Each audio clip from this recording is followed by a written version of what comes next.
În Brașov s-a consumat, ne ascultă oamenii și în special polițiștii din generația mea și aduc aminte de acțiunea 7T. 7 tâlhării, între care 2 cu moartea. Unde sunt, mă, cluburile sportive? Voi, oameni care ne ascultați, primari cu tare, fiecare liceu să aibă clubul lui sportiv, unde acești cocoșați, aschilabici, trăgători pe nas, care nu, dacă pierd tramvaiul, nu-l mai ajung, să fie băieții, bă, de mâine a acestei nații. N-ați văzut clanurile, când încep clanurile. 15-20 dintr-o parte, 10-12 dintr-o parte, toți ies, cu parul, cu toporul, cu cuțitele. Sabia. Cu sabia, cu maceta. Au început toți acum să se șmecherească. Nu mai pot să dea cu coasa. Maceta. Sunt pedepse de 15 ani pușcărie. 20 de ani pușcărie. Pedepse grele. Soartă nenorocită. Unora din societatea noastră trebuie să le introducem în conduită, în felul de a fi, să-i stigmatizăm cu normalitatea, să le introducem cu forța normalitatea în cap. La Severin am început barbutul, jocul de cărți. Ați jucat barbut? Sunt tăticul lor. Mai jucați? Nu mai joc, că nu prea mai am timp, am ocupat de altele. Deci jocul de cărți, barbutul, furăciunile. În mica mea copilărie pe malul Dunării, trecerea clandestină la sârbi, mașina de taxi este bancă pe roți. Nu mai e nevoie să mă duc eu să spar banca, să țin dumneata în casă să spar cu tare. E nevoie să opresc taximetrul la 2 noaptea pe strada X și să mă duc în strada Y. Zone neluminate cu tare, pentru că în această bancă pe roți, în bord sunt banii, în portiere sunt banii și în buzunarul taximetristului sunt banii. Eu când am ajuns în zona critică pentru el, am scos cuțitul. Nu se întâmplă prea des, dar trebuie să încep acest material cu o atenționare că s-ar putea să auziți lucruri care să vă streseze, să vă supere despre crime, despre nenorociri și chestii de felul ăsta. Dacă aveți o astfel de sensibilitate, nu știu dacă e locul potrivit. Ne place sau nu, cred că este momentul potrivit pentru această discuție și mă bucur că am reușit să aduc în studio poate cel mai cunoscut și mai experimentat psiholog criminalist din România.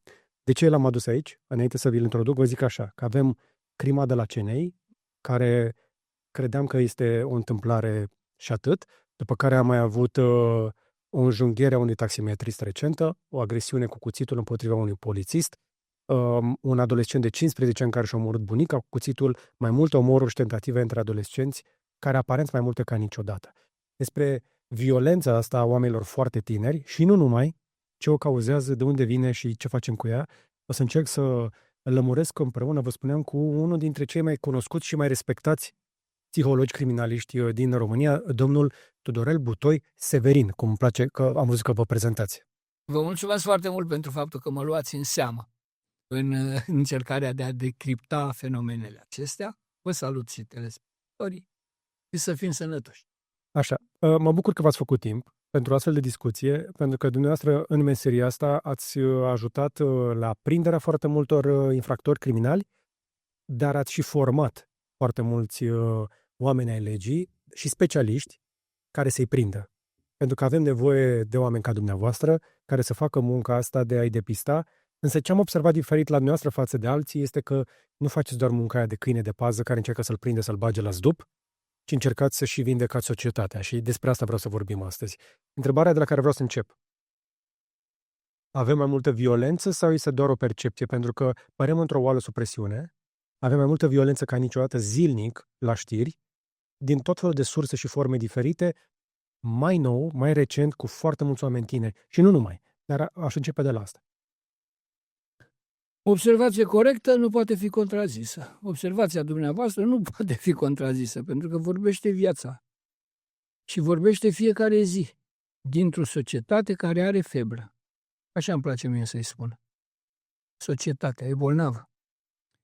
Are frezoane, dacă știți dumneavoastră expresia. Da. O am pe telefon. Aia cu frezoane? Da. Și datorită faptului că am putea să ne imaginăm un sac doldora mare așa, orice fel de conținut, dar care se sparge în diverse locuri și curge.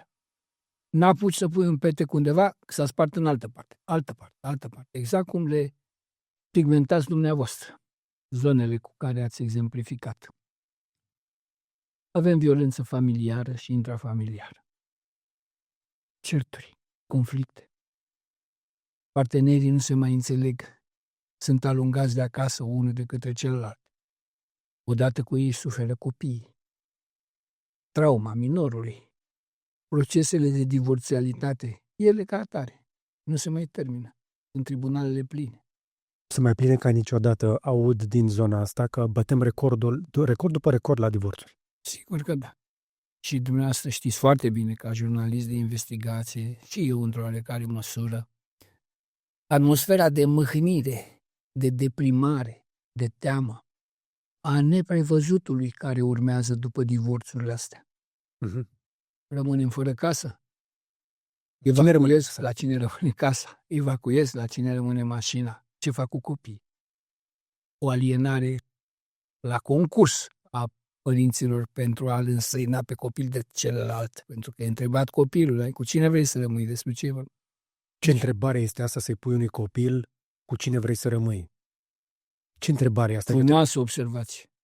E o întrebare nedreaptă, am putea să spunem. Este o întrebare nedreaptă, e instanța și DGASPC-ul și toate celelalte instituții implicate trebuie să o opună în lipsă de altceva.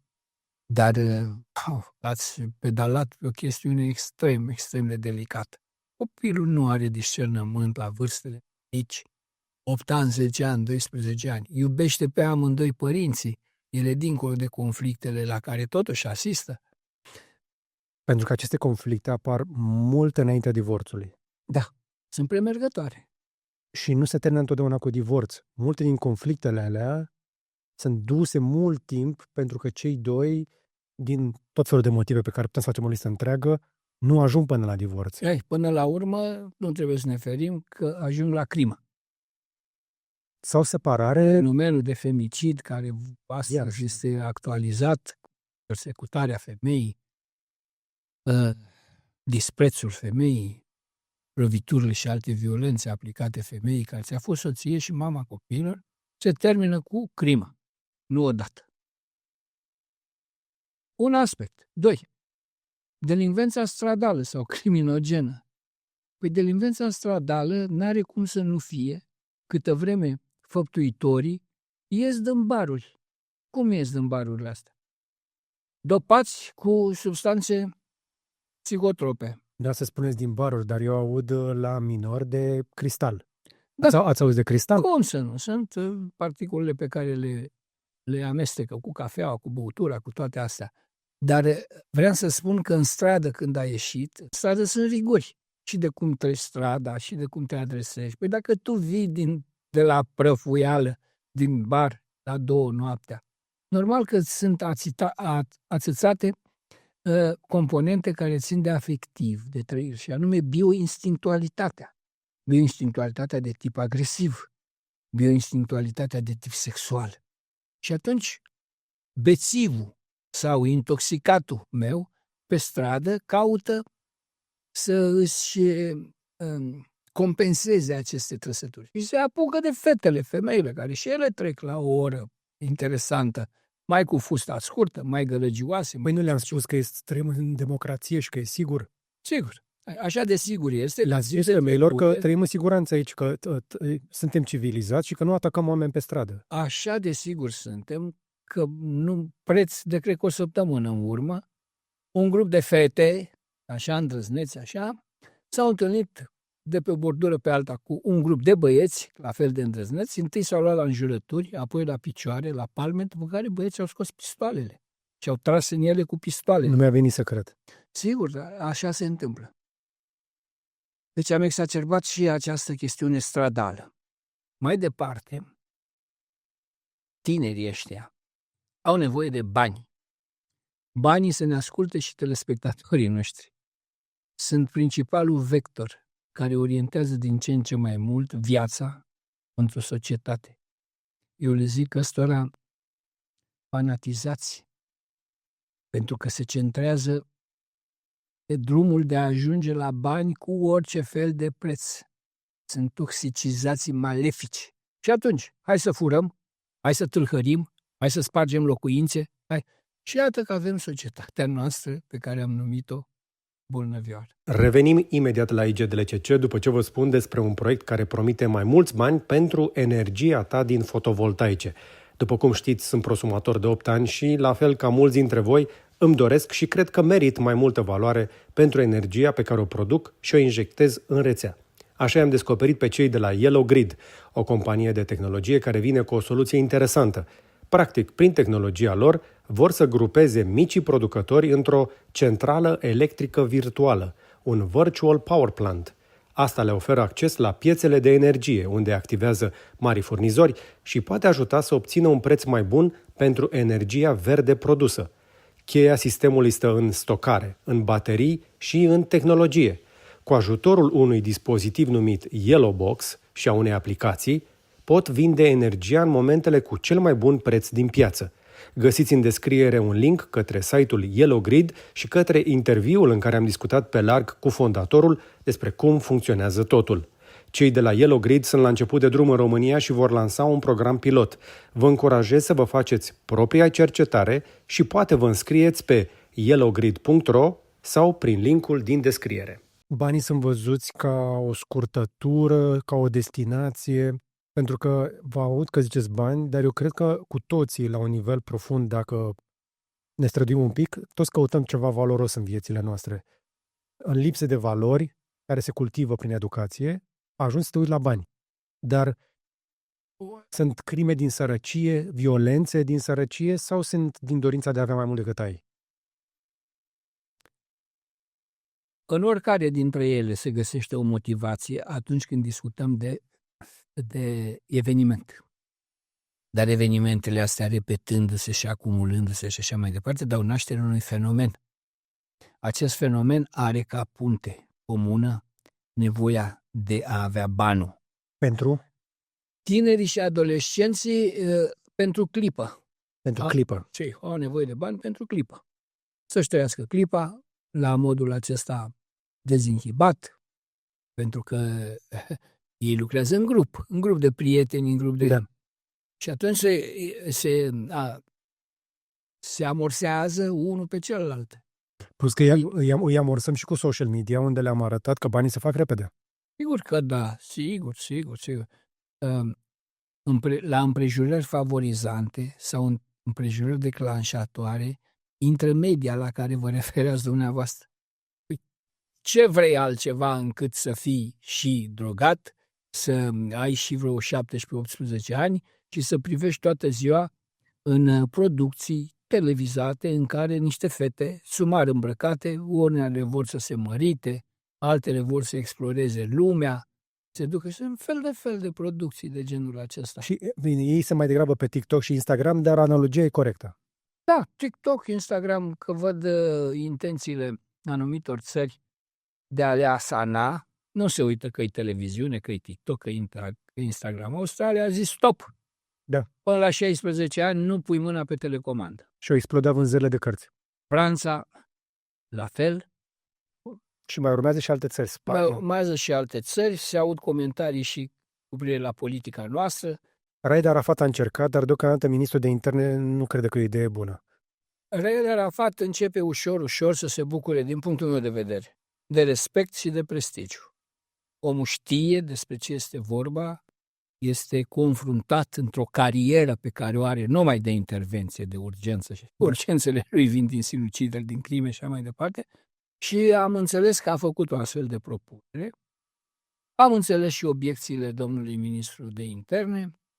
Vom vedea. Noi doi oricum nu putem lămuri treaba. Ba da, o putem lămuri. E foarte simplu. Eu trăiesc de pe urma social media și internetului. Și sunt primul care să spun chestia asta, o fac de ani de zile. Social media nu este pentru cei sub 16 ani. Este o travă. E drog. O travă măcar te omoră pe loc. Drogurile te împing să faci rău și altora. Îmi sunteți foarte apropiat, deși nu ne-am văzut până acum. De aceea aș dori să... Cred că ne-am intersectat fără să știm, că am mai făcut și eu la poliție niște ture cajnaiste. Da. Aș dori să-mi dați voie la o mică, nici măcar corectură, nu i-am zice, adăugire. Dom'le, tineretul ăsta, care îl avem noi sub lupă, Este un tineret lesne de infestat. Orice tineret e ușor de infestat. E ușor de infestat. Și pentru a-i lua lui prilejul divertismentului TikTok și divertisment online de toate felurile și filmulețele și așa mai departe, îți trebuie ca societate un mare act de curaj și de implicare. Foarte important cuvânt. E important pentru că eu știu unde mă duc mai jos. Adică ce urmează după interzicerea TikTok-ului? După legiuitor care va zice să se interzică și după ce spunem noi aici, văd că sunteți profesionist și atacăm niște probleme interesante, urmează a face. A face. Adică a pune în act cele ce discutăm noi. Și până nu vor face că reiterez o idee, cel puțin în câteva județe mari, campusul restrictiv, protectiv, pentru schimbarea modalităților educaționale la minorii agresivi. Așa se numește ăsta. Haideți să o zicem în cuvinte mai puține, domn profesor. Nu avem cum, toată lumea îmi zice... Hai să zicem tabără de reeducare. O tabără de campus de reeducare. Sau folosim cuvinte care să mascheze intenții. Așa. Că îmi spuneau unii, băi, dar ce vrei tu să faci și ce propui, de fapt, școala de corecție. Da. Nu e școala de corecție. Că în școala de V-am corecție... auzit când chestia asta, să le dau oamenilor un pic de context. Domn profesor are o idee puțin revoluționară pentru România. Acest campus de reabilitare... Protecție și restrictiv. Ne protejăm pe noi de către elementele astea agresive și restrictiv aceste elemente agresive nu mai ies în societate. Pentru că după crimă la 13 ani, eu te preiau în campusul ăsta, care înseamnă custodie, adică răspunderea mea ca stat. Ce mănânci, ce bei, ce dormi. Pentru că tu nu ai răspundere penală. Sigur că da. Și atunci răspunde statul. Răspunde statul. În această formă. Campus, tabără, cum a spus dumneavoastră. Campus preventiv, nu se mai întâmplă cu ăștia. Restrictiv, ăștia nu mai ies afară. Și atunci rolul pedepsei devine inhibitiv pentru pretabilii care ar fi putut să facă și ei asemenea lucruri. Vom fi duși în campus. De ce? De remodelare a modelelor educaționale. Pentru cine? Pentru agresivi. Pentru oamenii care se uită la noi, vă aud vorbind și le vine în minte un singur cuvânt, pușcărie. Pușcărie pentru minori. Ei, tocmai asta dorim noi prin emisiunile noastre, să îndepărtăm această stigmatizare. Pușcărie. E greu să zici pușcărie la 16 ani, la 17 ani. Nu. Dar este? Pociți? Dar este pentru că sistemul penitenciar... Da, el permite, sigur că da. Sistemul penitenciar, puțină lume înțelege cu adevărat că nu este făcut doar pentru a pedepsi. Să pedepsește ușor. Reabilitarea e partea grea. Reeducarea. Reabilitarea pentru și reinserția socială. Că vrei să-l aduci înapoi în societate, că ce faci, îl trimiți în pădure? Tocmai. Astea au fost întrebările care și mie mi-au suscitat interesul. Și m-am gândit, firesc, cum se gândesc acum telespectatorii noștri, că acești tineri, adolescenți agresivi, nu scăzuți din satelit, din lună, din planete. Sunt ai noștri, acum când noi sunt dintre noi. Dintre nepoții noștri, unchii, părinți. Și atunci cum e copilul familiei Iorgulescu? Umplem pușcăriile cu ei? Nu. De ce nu? Păi nu, pentru faptul că ar trebui să intrăm într-o analiză mai profundă a ceea ce înseamnă detenție. Hai să spunem pe șleau, 80% sunt recidiviști. Și își transmit modele infracționale de la... Adică ai facultate acolo, e academie de infracțiuni, pușcăria. Eu cunosc foarte mulți polițiști care lucrează pe sistemul penitenciar, le cunosc eforturile, sunt oameni de calitate, știu și carte, dar și dezamăgirile. Adică atunci când lucrezi la un om să-i schimbi modelul educațional, nu îl schimbi de azi pe mâine. Trebuie să ai răbdarea, rezistența, ca și când te uiți la un fruct care se coace în timp. Să poți să știu că după pedeapsă, reinserția socială va fi asigurată. Deci vine omul. Ai vreo meserie ceva? Moară mama, nu am de niciunele. Cum nu ai, mă, nu știi și tu să pui un gled pe un perete? Nu știu. Ia al mitică, de mâine lucrează cu tine. Paianțar, gled, așa mai departe. El învață o meserie. Îi crește prestigiu Și autonomia. și autonomia și merge mai departe.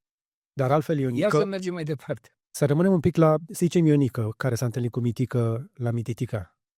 Ionică s-ar putea ca nici măcar să nu știe ce a făcut, că era la băutură și s-a trezit dintr-o dată în sistemul penitenciar, fără facultate, fără educație, fără meserie, fără un mod de a câștiga. Și dintr-o dată el devine lut în mâinile ălora cu experiență. Și a educatorilor de penitenciar și a instructorilor de penitenciar, pentru că ea să vedeți dumneavoastră ce se întâmplă. Tânărul meu se va bucura de ceea ce vor face cei care ne ascultă pe noi și vor lua asemenea măsuri. Iată ce zic eu. Am populație de deținuți? Da. Și ce fac ei în pușcărie? Păi stau pe cameră, din când în când mai pleacă la curtea de aer, mai socializează ceva și în rest mici activități. Păi nu pot eu, mă, să realizez eu închisoare. Contracte de muncă între deținuții mei ca mână de lucru și atâtea obiective care sunt în lucru. Avem de curățat canalele de irigații din zona catastrofică, da? Păi ne ducem, mă, cu deținuții, cu camioanele pline de deținuți, cu lopețile în mână, cu toate celelalte, cu utilajele și facem treaba aceasta. Cine? Academicienii care scriu cărți acolo în penitenciar sau? Nu. Aia la alții. Oamenii care doar să te duci în penitenciar și să zici la curtea de aer.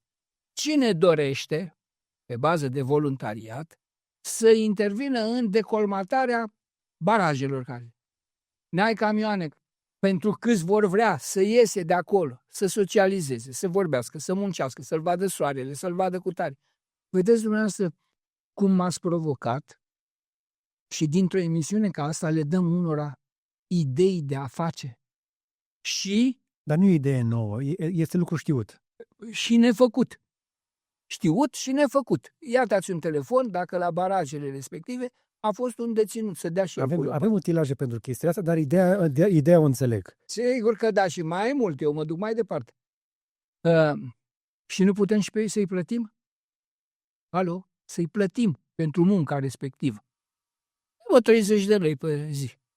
Îi pune pe dreapta banii ăia. Pentru țigări, pentru ce are el nevoie, dar ăsta e lui, banii lui și din muncă făcută în penitenciar. Dom'le, sunt pedepse. E bine de ajuns și de stat de vorbă. Sunt pedepse de 15 ani pușcărie. 20 de ani pușcărie. Pedepse grele. Soartă nenorocită. Și iată că aceste lucruri fac și efectul corectiv și mobilizator și așa mai. Bă, carte ai? Nu am să moară mama, pun degetul. Ia treceți-l, bă, l-a învățat școală, l-a învățat asta, l-a scris. Bă, tu ai văzut un laptop în viața ta? Da, am văzut că mai joc. Haide să învățăm asta. Deci să-i dăm acestui campus, numele de pușcărie, îl refuz și nu mai vreau să audă el, campus restrictiv-preventiv. Aici vorbim de adolescenți, da? De oameni foarte tineri. Foarte tineri. De ce? Ăștia au și permisivitatea educativă. Adică se învață cu lucrurile pozitive de la unii la alții. Și cu alea negative. Și cu alea negative pe care în momentul acesta dorim să le asanăm. De-aia îi dau de lucru să facă din astea. Pe urmă, tinerii noștri. Nu degeaba penitenciarului la noi îi se mai spune facultate. Da, este o manieră de abordare cu care nu sunt... înțeleg despre ce e vorba, nu sunt de acord. Eu văd perspectivele proiectate optimiste. Asta cu tabăra în care să-i ducem, să știți că nu e prima oară când o aud. Am mai avut aici oameni care lucrează cu copii din Occidentul Europei pe sistem similar. Nu trebuie să reinventăm roata. Avem deja oameni care încep să lucreze pe așa ceva și înțeleg cum se face. Copiii ăia pot fi recuperați pentru că alternativa care ar fi? Ce poți să faci cu un astfel de suflet într-un trup tânăr la vârsta la care a făcut deja niște nenorociri? Recuperat și remodelat agresivitatea. Exact. Și atunci, până când facem chestia asta, totuși, ai vrea să mergem un pas mai în spate. Vă rog. Și aici, de-aia văd că v-am avertizat de la început, că avem niște detalii un pic mai dure. Cum se întâmplă cu acest caz recent, în care un băiat de 15 ani, Mario, a fost ucis cu premeditare Dar o crimă planificată timp de o lună, lovit cu toporișca și cuțitul, apoi ars și îngropat. Suspecții sunt niște adolescenți din invidie și consum de droguri. Aparent, toată lumea știa în jurul lor. Aparent, inclusiv mama. Este absolut șocant. Este un nivel de, puțin spus, depravare sau de decădere a ființei umane. Cei de 15 ani sunt arestați, cel de 13 ani nu răspunde penal sub vârsta de 14 ani, s-a întors la școală cu scandal și petiții pentru scăderea vârstei răspunderii penale. Vor să le și pe ala de 13 ani, cei din comunitate, să facem ceva cu el. Și când ești acolo, nu poți să ai discuția asta, cum o avem noi aici, despre reabilitare. Când ești acolo în CNI și știi că ăla e liber, deși a participat la o crimă, fierbe sângele în tine. Cum facem să ne uităm corect la o astfel de speță? Hai să mergem un pic încă o dată mai în spate. Cum ajung copiii ăștia să planifice, să premediteze o crimă o lună de zile? Cazul este interesant și trebuie să ne bucurăm că media i-a acordat atenția necesară. Dumneavoastră, iată acum, vreți să detaliem, să discutăm și așa mai departe. Asta vorbește despre o societate sensibilă și atentă la ce se întâmplă. Manifestațiile le-ați văzut și dumneavoastră. Au fost de nemulțumire, de indignare, de cetățeni nemulțumiți cu pedeapsa, cu măsurile și infierând fapta. Păi, așa s-a întâmplat și cu Vendetta. Vendetta, care a început în Sicilia și care se continuă sub forme deghizate și azi, de aici a plecat. De la fapte reprobabile, omoruri au fost după violuri, cercetate și condamnate firav de un stat nenorocit al acelor vremuri. Păi și populația noastră nu dorește să suporte o astfel de chestiune. La pușcărie toți. Să fie omorâți toți care ucid pe alții. Mă refer la atitudinea de frondă și de bâhnire și de supărare a populației lor. Acum, de pe această platformă favorabilă, haideți să trecem la reconstruire, la facere, că analize pe cazul ăsta, de ce, care e profilul minorilor, conjunctura care a favorizat, etc. Ați încercat să vă uitați un pic la făptuitori, să încercați să înțelegeți? Sunteți psiholog criminalist. Păi știți câți am văzut eu din ăștia? Trebuia să-i văd pe ăștia din CNI. Eu am văzut de ăștia cu grămada. Cu grămada este o expresie care vrea să demonstreze.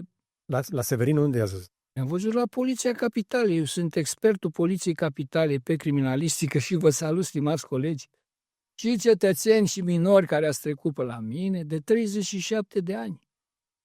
La Severin mi-am început ucenicia, că de-aia este Severin. La Severin am început barbutul, jocul de cărți. Ați jucat barbut? Sunt tăticul lor. Mai jucați? Nu mai joc, că nu prea mai am timp, am ocupat de altele. Deci jocul de cărți, barbutul, furăciunile. În mica mea copilărie pe malul Dunării, trecerea clandestină la sârbi. De câte ori ați fost la sârbi? Dom'le, am fost la sârbi de vreo 4 ori și mi-am luat 2 bătăi. Și sârbii sunt aprigi. Nu, mi-am luat bătăi de la grăniceri, când m-am întors, și de la părinți. Bătaie soră cu moartea. De ce soră cu moartea? Uite că ne ascultă telespectatorii și mă bucur că am ocazia uneori de stăinuiri. Păi soră cu moartea pentru că nu exista vară în care dintre copiii de pe mahala să nu se înnece câte unul. Deci noi, copiii bagabonții de pe mahala, din Tabaș, din Crișan, din Schela Cladovei, ne adunam toți acolo, pe la pescuit, pe la gura topolniței, testând vigilența grănicerilor și cum nu erau oi atent, bălbătă în Dunăre. Nu mai ne putea face nimeni nimic când ajungeam în firul apei. Și treceam la sârbi. Îi găseam de regulă la cules de vie. Toamna călduță așa. Și ne apucam și culegeam vie cu ei. Noi ne zicem cuscri unii la alții prin zona asta, Mehedinți, Orșov, așa mai departe. Și ne dădeau sârbii bani și băgam la slip. Păi, acum trebuia întoarcerea acasă. Păi ne aștepta Tito cu un topor atâta și Gheorghiu Deși cu ăștia care erau la vremea respectivă cu altul. erau fricțiuni între statele noastre, erau probleme de frontieră. Și tot așa pândeam convoaiele de slepuri care veneau, ne adăposteau, ne prindeau grăniceri. Ăștia nu știu ce pedepse.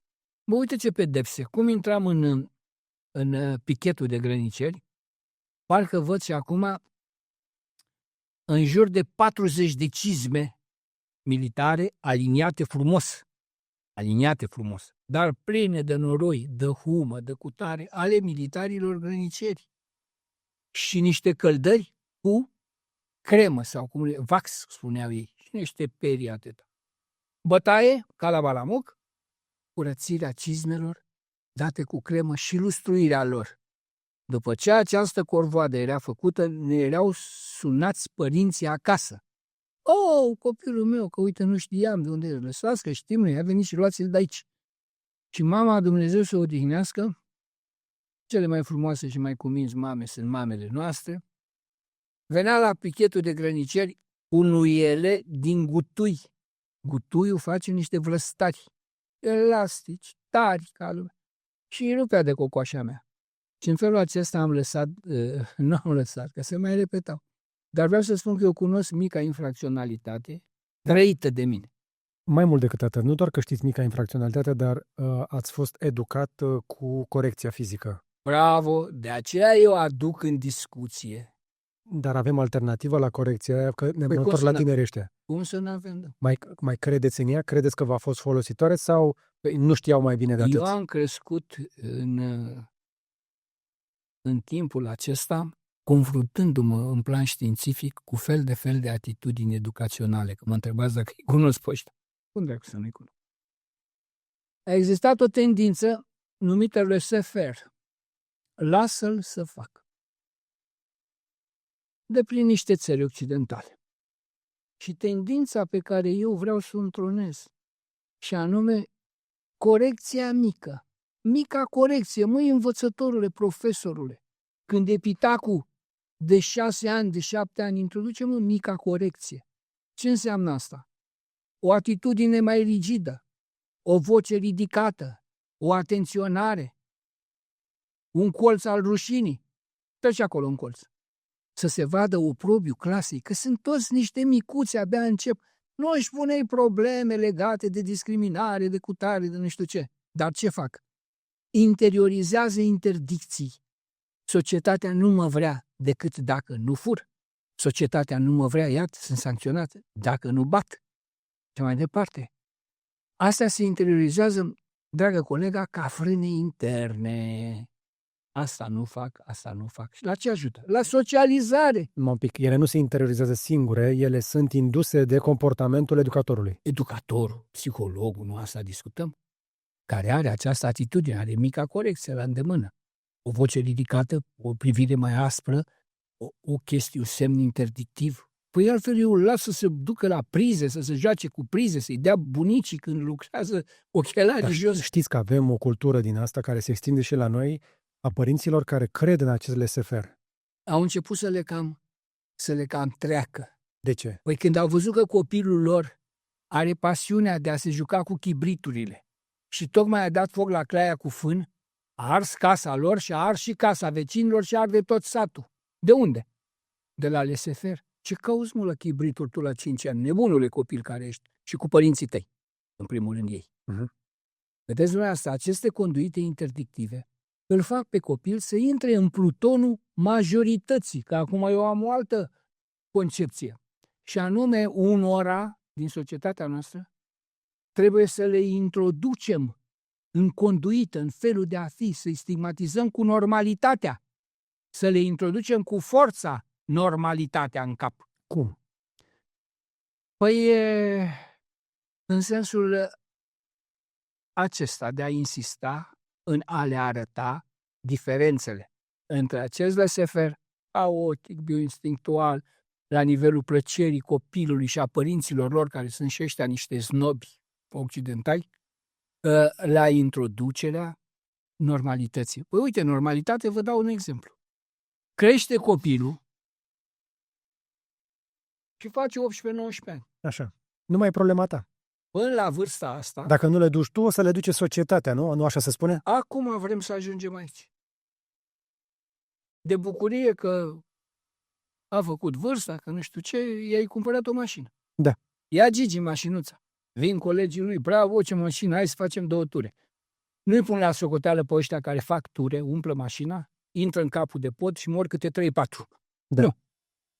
Eu ajung la cel care este surprins de polițistul de circulație în trafic cu o mică contravenție. Și este salutat cu respect și se spune să tragă pe dreapta și să prezinte actele de la control. Pentru telespectatorii noștri, v-aș îndemna la respect, la dragoste, la iubire față de lucrătorul de circulație. El când iese în stradă, să știți că are multe în cap. Are pe agenda capului că trebuie să urmărească o mașină care a făcut un accident în Timiș. Are pe agenda capului pe unii care au fugit de sub escortă. Au, iar la fel, accidentați, mașini furate, nu știu ce. Și în virtutea acestor lucruri pe care el le macerează acolo în mintea lui, ți-a spus și ție că ai depășit să stai pe dreapta. Tu tragi pe dreapta și îl întrebi pe polițist, ce să fac, mă? Îmi prezinți permisul de conducere. Du-te, bă, de aici, bă. Te rog, permisul de conducere și cartea tehnică. Vreau să mă lămuresc. Păi ce am făcut? Păi începeți cu mine anchetă în stradă. Am insemnele polițistului. Am numărul de... Dați-mi, vă rog, permisul. Nu o-ți dau, bă. Încă acum câțiva ani, eram eu încă la capitală, aveau printre ei ai ordin de serviciu să legitimezi în Parcul Obor sau în Gara de Nord sau nu știu. Există legea 61 și de asta învățăm pe oameni care stipulează negru pe alb că în condițiile în care nu asculți instrucțiunile polițistului, refuzi să te legitimezi, refuzi să-l însoțești la sediul poliției și așa mai departe, polițistul poate întrebuința forța. Deci nu zice poate să te mângâie, poate întrebuința forța. Și acum nu pot eu să am pretenția de la fiecare polițist să întrebuințeze forța, cum a învățat-o el la Academia de Poliție. Hai să sucesc o mână, poate că cazi, hai să nu știu ce. Nu, omul, după câteva afronturi în care îl pui tu la punct, că el se scoală de la 6 dimineața, polițistul se iese în traseu, și sub libertatea lui poate întrebuința forța, te ia la niște pumni în cap, desface căpățâna atât de mare și îți mai dă și niște bocanci și te scoate cu forța din mașină și ajungi la poliție. Păi nu era, mă, mai bine să trăiți, ce probleme sunt, n-am fost atent, vă rog frumos, poftiți buletinul, poftiți astea, și după ce se lămurea omul, te caută în baza de date, nu ai probleme, nu ai antecedente, foaia de reputație bună, vă zice să trăiești, puștule, și du-te în treaba ta, să trăiți, domnul agent. Păi nu așa trebuie. Mai e și scenariul în care copilul ăla e de fapt obezadea și sună tati și îi dă drumul și el zice, aha, deci se poate. Și o face și data viitoare până când... Până când întâlnește un polițist. Sau până când întâlnește care îi face capul atât de mare și îl mută la fălci. Sau omoară pe cineva sau omoară el. Omoară pe cineva sau omoară el. Astea trebuie să evitate. Deci, iată, Cum le evităm chestiile astea? Pentru că sunt foarte mulți părinți. Uite, prin emisiune ca asta. Nu e vorba doar de chestia asta. Sunt oameni care își duc copiii la școli scumpe, dar nu le fac educație acasă și se așteaptă că dacă au plătit bani mulți, școala aia să rezolve problema. Sau laissez-faire, adică lasă de capul lui că până la urmă n-are cum să iasă mai rău așa. Sau el a fost corectat fizic în copilărie și nu vrea să facă același lucru copilului, dar nu apelează nici la mica corecție de care spuneați dumneavoastră. Și așa se ajunge în anumite școli să vedem imaginile alea cu elevi care fac tâmpenii, agresiuni, se bat sau jignesc cadre didactice? Păi sigur că da. Ajunge cadre didactice să-i fie teamă să intre la clasă. Unde s-a pomenit așa ceva? În România. Păi atunci trebuie să facem un pas înapoi și să ne întoarcem la familie. Familia e principalul educator. Creuzetul în care copilul vede. Acolo unde familia există, că am vorbit puțin mai devreme de divorțuri. Nu numai divorțuri, dar există excodul acesta de a pleca oamenii după muncă prin lume. Încă mai e, Da, există acest exod și se va mulți. Da, dar miliardele le-a trimis acasă, ne-au convenit? Da, nu știu, n-am control asupra acestei chestiuni, mă și depășește povestea. Dar Au intrat în economie 10 de miliarde de la românii care lucrează în străinătate. da, foarte bine, mă bucur dacă este așa. Dar e de lucru și pe aici, prin România asta noastră. Foarte mult de lucru. Acum ne ascultă ăștia întreprinzătorii, factorii politici, ne ascultă factorii administrativi, ne ascultă. Ei și ei, de la ideile noastre, trebuie să treacă la faptă. Exemplu de primar, nu? Un primar. Băi, zice bine băiatul ăsta în emisiunea lui. Mai e unitatea aia militară care era aici pe Costișe. Acum cu NATO, cu asta, s-au desfințat unități militare de toată frumusețea, ca structură.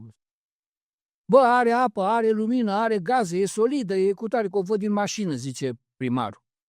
Ia să chem comandantul penitenciarului aici la mine. Ia să luăm clădirea asta dezafectată militară și să o transformăm în campusul sau tabăra despre care vorbeau ăștia la emisiune. Cu niște bani care nu sunt, că taxe și impozite și probleme. E problema lor, mă doare în moțul de la bască, să știți. Mă doare treaba asta, în moț.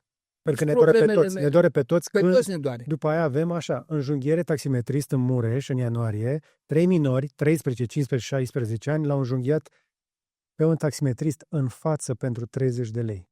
Da. Când cercetam eu astfel de cazuri, eram un locotenent eu la început, la criminaliști.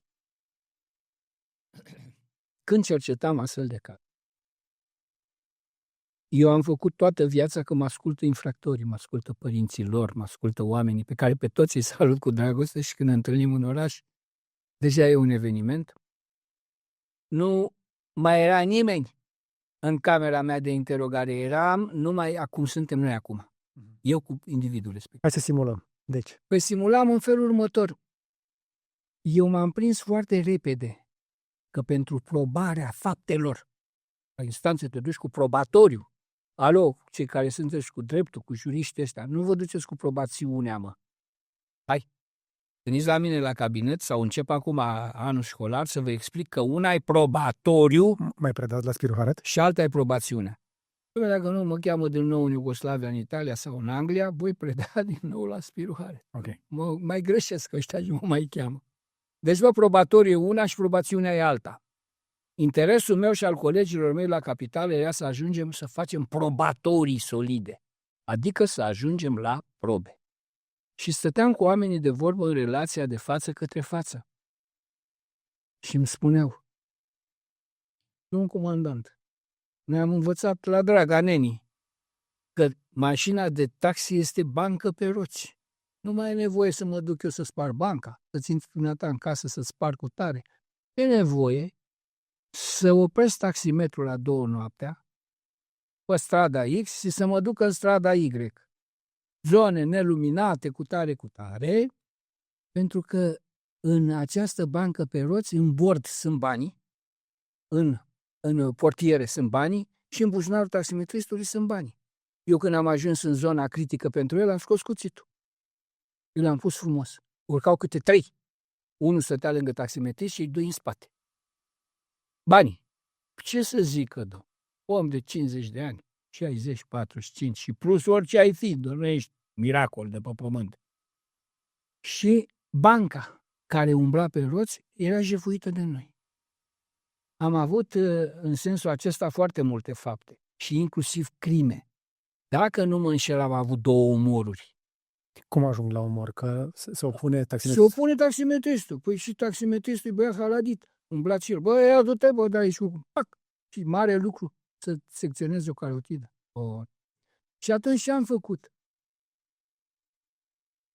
Am realizat o chestiune tehnică. În bordul fiecărui taximetrist, Motorola, în legătură cu dispeceratul Poliției Capitalei. Deci, taximetristul aflat în primejde sau care sesiza lucruri care ar fi putut să ne intereseze polițienesc, suna la dispecerat. Acum, mulți nu cunosc din astea și venea dispeceratul. Nu, mă, dispeceratul activa echipajul de poliție din zona respectivă, care în secunda 2 era călare pe... Nu spun schimb de informații între ajutorări reciproce, între taximetriști care bântuiau noaptea. Cu mașina de taxi merge multă lume. Da. Nu doar pasageri. Exact, bravo, foarte bine. Și mulți șoferi de taxi nu sunt șoferi de taxi. Și, într-adevăr, se întâlnesc aceste două lucruri Da. și nu poate rezulta nimic. Am cunoscut asta când am colaborat o perioadă cu BCCO. Da, Brigada de Criminalitate, da. Iată, numai dintr-o discuție pe care ați antamat-o, câte aspecte pot fi luate din perspectiva unor oameni haladiți, trecuți prin viață, care au idei. Deci ăștia aveau nevoie de bani și a degenerat chestia asta. Sigur. Dar am aici pe listă mai multe omoruri tentative între adolescenți, deseori legate de droguri, invazie de gașcă sau conținut violent online. Ați auzit de bullying și cyberbullying, mai nu vreți să băgăm lege și pentru chestia asta, că multe din chestiile astea nu se mai înjură în stradă, cum ne mai băteam noi în fața blocului, așa se înjură pe internet, acolo rămâne, nu se iartă, nu se uită și se antamează cu găști mai mari în bulele astea. Păi ce vreți să facem? Nu știu. Asta este. Acum, Îi scoatem de pe social media? dom'le, e o problemă foarte grea. Noi am tânjit... Mă întorc la întrebarea de mai devreme. Eu cred că trebuie să-i scoatem, dar ce facem după? Că acolo nu am răspuns încă. Am tânjit după spațiul de libertate. Da. Pentru spațiul ăsta de libertate au avut loc și au războaie și revoluții. Și meeting-uri. Și omul în sfârșit este liber să se exprime și să-și exprime într-un spațiu liber gânduri, sentimente, trăiri, etc. Mă întorc tot la familie. Nu vă duceți la familie, prea ușor. Nu, păi ca să ajung din nou în spațiul ăsta. Nu, trebuie să insist pe chestia asta. În spațiu public, cu toți avem răspundere. Răspundere penală la doar adulți. Așa este. Ok. Foarte mulți din copiii ăștia fac chestii în spațiul virtual, digital. Eu nu le spune virtual, le spune digital. Da. Că e real și ăla. Pentru ei este real. Iar la vârsta la care ei fac lucrurile alea, dorința de supraviețuire este secundară dorinței de a fi integrat în gașcă. Să fii într-o gașcă e mai important decât să fii viu. La nivel de psihologie, greșesc? Nu greșiți, dacă să fii în gașcă, depinde ce loc ai în gașcă. Pentru că ăsta a fost conflictul cu nefericiții minori despre care discutăm de la Timiș. Victima. Piramida. Păi vezi, victima era cea care își impunea voința, avea inițiativa și trăgea folosul. Iar la vârstele astea există o rivalitate extraordinară, care rivalitate se contestă, se colportează, se caricaturizează. Nu i-ați văzut cum sunt, cu voce tare și așa mai fete și băieți dinpreună. Ei, victima, Dumnezeu să-l ierte pe nefericitul copil și compasiune pentru familia lui, se pare că acumula monopol, care deranja pe ăștia care veneau de sus. Și s-a pus în discuție, hai să-l facem pe ăsta, mă. Se întâmplă inclusiv la cimpanzei. Peste tot. Peste tot. Haide să-l facem pe ăsta. Când? Păi plecat acum. De-aia a apărut efectul de premeditare. Eu am pus mult în munca mea accentul pe dacă a fost spațiu de premeditare sau n-a fost. Ca să diferențiez crima spontană, bătaia la provocare în stradă, etc. De ce e importantă diferența asta? E foarte mare importantă pentru că ăsta care premeditează îmi creionează un profil de risc, un profil criminogen. Băi, când vine acasă... Adică că e psihopat. Sigur că îl luăm din stradă. Asta știu sigur că trebuie să le iau, pentru că ăla care a făcut-o din impuls... Ăla o face pe replică. Și s-ar putea să fie... Ăla o face pe agresivitate, momentană, spontană. Vezi? Ăla intră la lovituri diferența dintre cele două mai bine, ca să înțeleg. Lovituri cauzatoare de moarte. Așa. Și violențe se întâlnesc în prima grupă. Premeditatorii ăștia au crimele făcute cu intenție, cu precugetare. Deci este adânc întipărită în structura lui comportamentală. Ăla cu spontaneitatea apucă să-și tragă niște flegme, niște pumni, apar între ei colegii, cu tare, i-au despărțit, la revedere. La băieți se întâmplă chestia asta și un mecanism natural de echilibrare și corectare. Aici aș vrea să fiți și dumneavoastră de acord cu mine și telespectatorii noștri, că dacă se bat fetele între ele, e rar. Nu se mai bat alea din generația mea. Să se tragă de păr, să se zgârie și așa mai departe. Păi eu am fost martorul bătăilor între fete când își trag alea niște bocanci și niște pumni și niște karate, le sare părul din cap și dinții aia puși pentru îndreptare. Și fetele pot fi violente. Sigur că da. Violența nu mai alege acum pentru că în cortegiul întregii evoluții femeia se bucură de respect, de dragoste, de egalitate de șanse, de tratament, de nu știu, și atunci ia vină tu să te apropii de mine, că te preznezi de nu te vezi, zice o fată de 17 ani. Și chiar o și faci. Îi trage lui ăla de nu se vede. S-au schimbat lucrurile radical. Dar la băieți, în mod tradițional, multe conflicte și tensiuni se aplanau chiar, se stingeau prin conflict fizic, prin bătaie. Vedeți? Mulți băieți ajung să lege prietenii strașnice după o bătaie strașnică. Da, păi a zis bătaie. Bătaia de cartier, bătaia școlară și așa mai departe. Dar alta e să te aștept cu toporul. Exact. Pentru că eu i-am, în cercetările mele, i-am clasificat în toporeni, cuțitari, ciomăgari, după zona predilectă la care ei apelează. Toporenii, la revedere. N-ați văzut clanurile, când încep clanurile.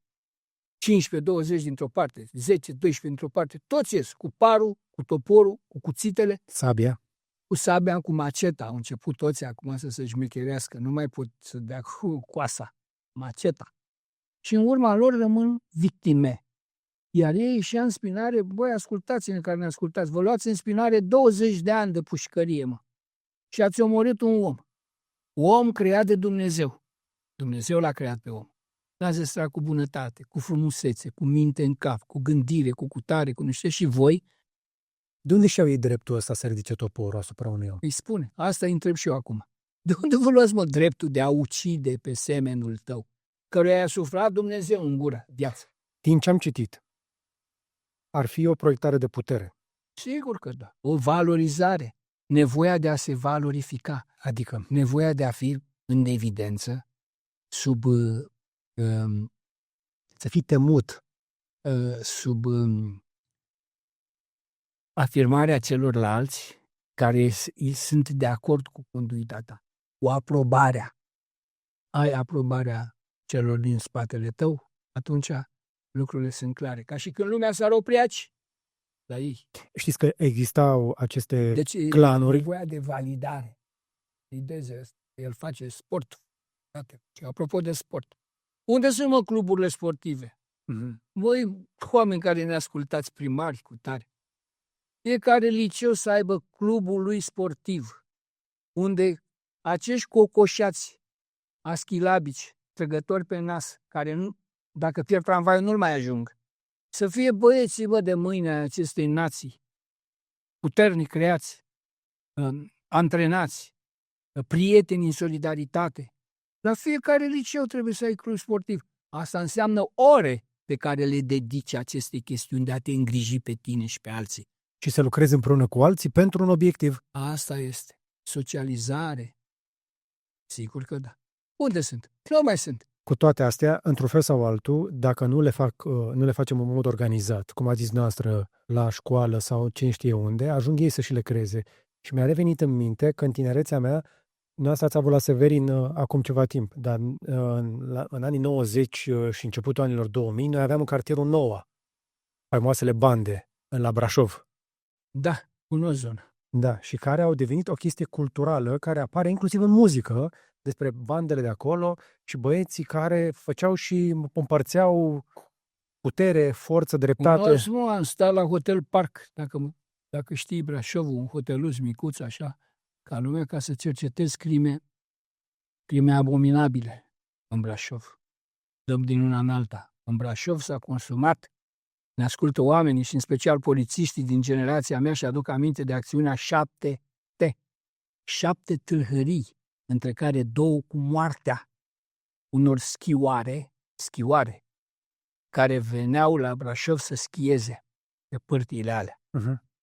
Și un psihopat sexual, vreo 3 luni am stat după el, până l-am dovedit, până l-am probat, nu aștepta ca fetele pentru nevoi fiziologice să urce în hotel, cu bocanci după tine, cu schiurile, cu astea.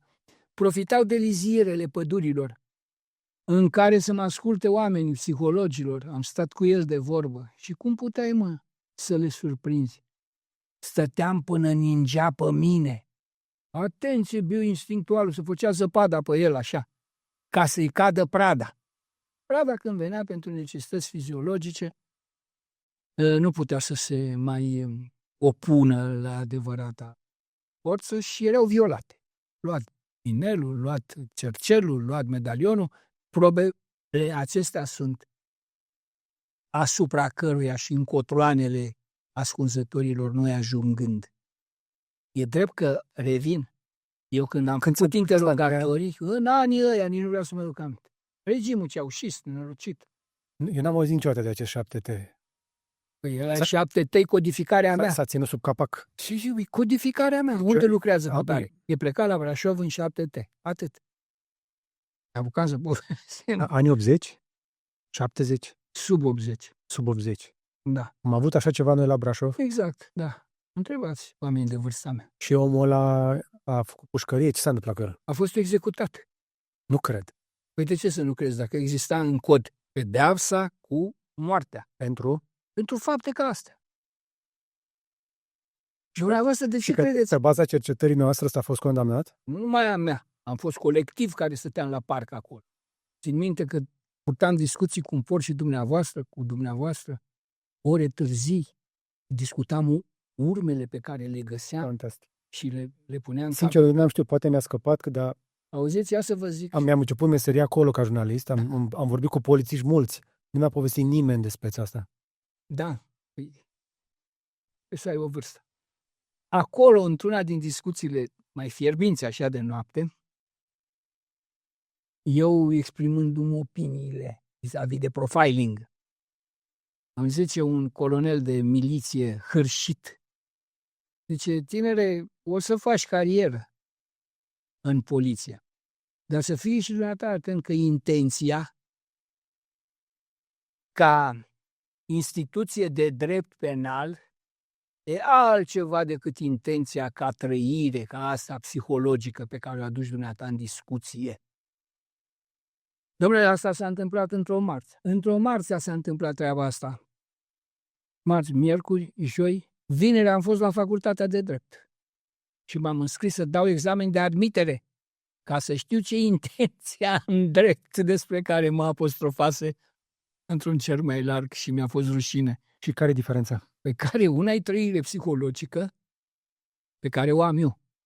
Să mă duc, să-l omor pe ăsta, să-l fac. Acum, o să spun o chestie, s-ar putea să uimească, dar cu tuturor ne trece prin minte așa ceva, că dar nu suntem criminali toți. În momentul în care ai pus-o în fapt, intenția pe care ai avut-o se duce spre premeditare și din premeditare spre răspundere și așa mai departe. Vezi lucruri frumoase și cu dreptul ăsta, domnule. Am întrebat un psihiatru, tot așa de penal, la psihiatru, Așa? care îți dă neapata la mala instanță. Da, așa? Și am zis, acum o să vă zic așa, dacă vreți, ca la biserică. Am zis, știi, uite, uneori am gânduri și mi-e teamă că aș putea să ridic mâna și să fac ceva asupra cuiva pe care sunt supărat. Și zice, stai liniștit. Și zic, nu, să știi că pe mine mă preocupă chestia asta. Dacă cumva pot să pierd controlul și să iau chestia aia și să... Și ce auzi, stai liniștit, dar de ce? Zice, simplu fapt că spui problema îmi arată că nu o să o faci. Da. Este o atitudine Și m-am mai liniștit. eliberatoare. Este o atitudine eliberatoare. Ce făceai dumneata cu psihiatrul ăsta fac eu și de 3-4 ori pe săptămână. Adică vin la mine oameni și îmi povestesc despre spaime, despre trăiri. De exemplu, acum mai nou, mă întâlnesc cu ei. Cioc, da, vă rog, poftiți, domn profesor, bine că v-am găsit. Și începe chestia asta de gata, m-ai găsit, acum stai jos, ce probleme ai? Ce probleme am?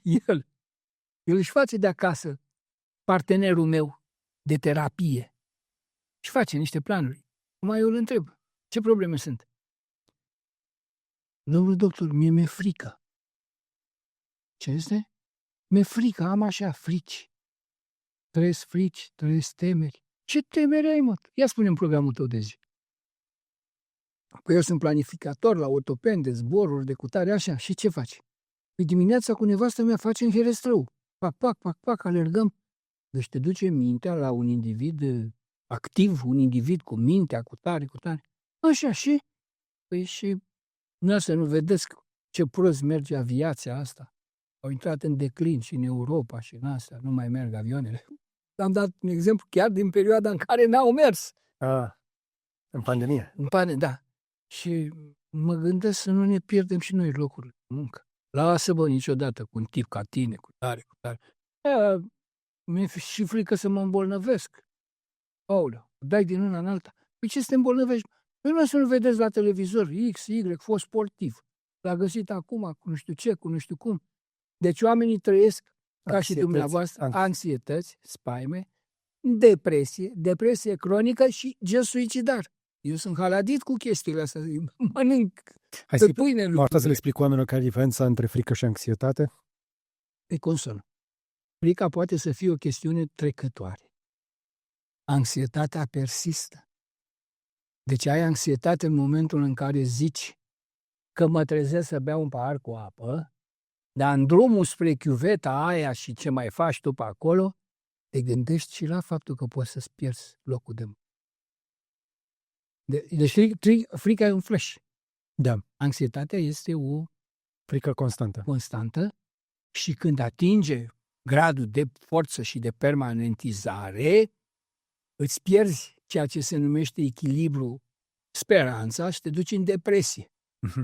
Și depresia te scoate din activitățile zilnice, te scoate din cooperare. Îți strică imunitatea psihică, bravo, foarte frumos, și pe urmă ți se pare că fereastra e cam atrăgătoare. Că vrei să se termine. Da. La o ușurare, vedeți noastră, noi nu înțelegem. Pentru el e ușurare. Am aruncat la... Că anxietatea e prea mult. Sigur. Și anxietatea mai are ceva perfid în ea, e că poate fi și nespecifică, adică ai sursă de stres de colo. Nu știi de unde vine să o localizezi, e difuză. Și nu este în fața ta, nu este urgentă, pe când frica este ceva pe care trebuie să-l rezolvi acum. Și mulți trăim în această supă de anxietate. Tocmai de aceea am scos niște cifre. Numai o observație pentru specialiștii care ne ascultă. Eu când m-am apropiat de fenomenele astea, în sensul de a face terapii suport, mi-am dat seama că mai apare o chestiune pe care o proiectează nefericitul meu partener. Și anume, nesiguranța și improbabilitatea. Dacă lucrurile pe care le proiectează sunt certe, se atenuează această chestiune. Da. Dacă sunt improbabile și incerte, se acutizează. Spre exemplu, locul de muncă. Ne ascultă acum lumea. Și că e recesiune, incertitudine. Bravo. Ce fac, unde mă duc? Am soluție pentru soluția a doua, că mă dă ăștia afară acum. Păi să vorbesc, să mă duc, să depun un interviu, să cutare. Depun un interviu. Alo, v-ați uitat și pe interviul meu? Mă chemați și pe mine, da? Mă așteptați, n-a venit directorul, nu patronul. Ei, această incertitudine și improbabilitate îl seacă pe om. Și acum le spun oamenilor, stați vă liniștiți, mă. Păi, cum poți să-ți iei viața, mă? Păi stați puțin că eu mereu le pun în balanță. Cum să-ți iei viața? Păi viața nu merge înainte. Ai discutat cu prietenii tăi? Ai discutat cu tare? Ai discutat cu Dumnezeu? Cu Dumnezeu îl întreb dacă... Mulți bărbați nu prea mai au prieteni cu care să vorbească. Cu Dumnezeu îl întreb dacă a discutat, pentru că fiecare dintre noi îl avem pe Dumnezeu în inimă. Și El spune, când veți fi mai mulți, voi bate la ușa voastră și voi intra și voi cina cu voi. Astea sunt chestiunile simbolice pe care le-a prins sfatul cu patronii și cu lumea și cu ceilalți. Da. Băi, am rămas pe afară. Hai, nu mai spun. Da, uite așa. Dacă vorbești tu la... Până acum mai era cum era, că te lăsa fără loc de muncă un om. Acum te lasă fără muncă tehnologia, inteligența artificială și anxietatea devine și mai difuză. Cu toate astea, vorbeam despre violența cu minori și ca să închidem un pic totuși chestia asta. Cum doriți. Statistica zice așa. 2024, 1038 de cazuri grave. 2025, 667. 2026 a început cu câteva de răsunet.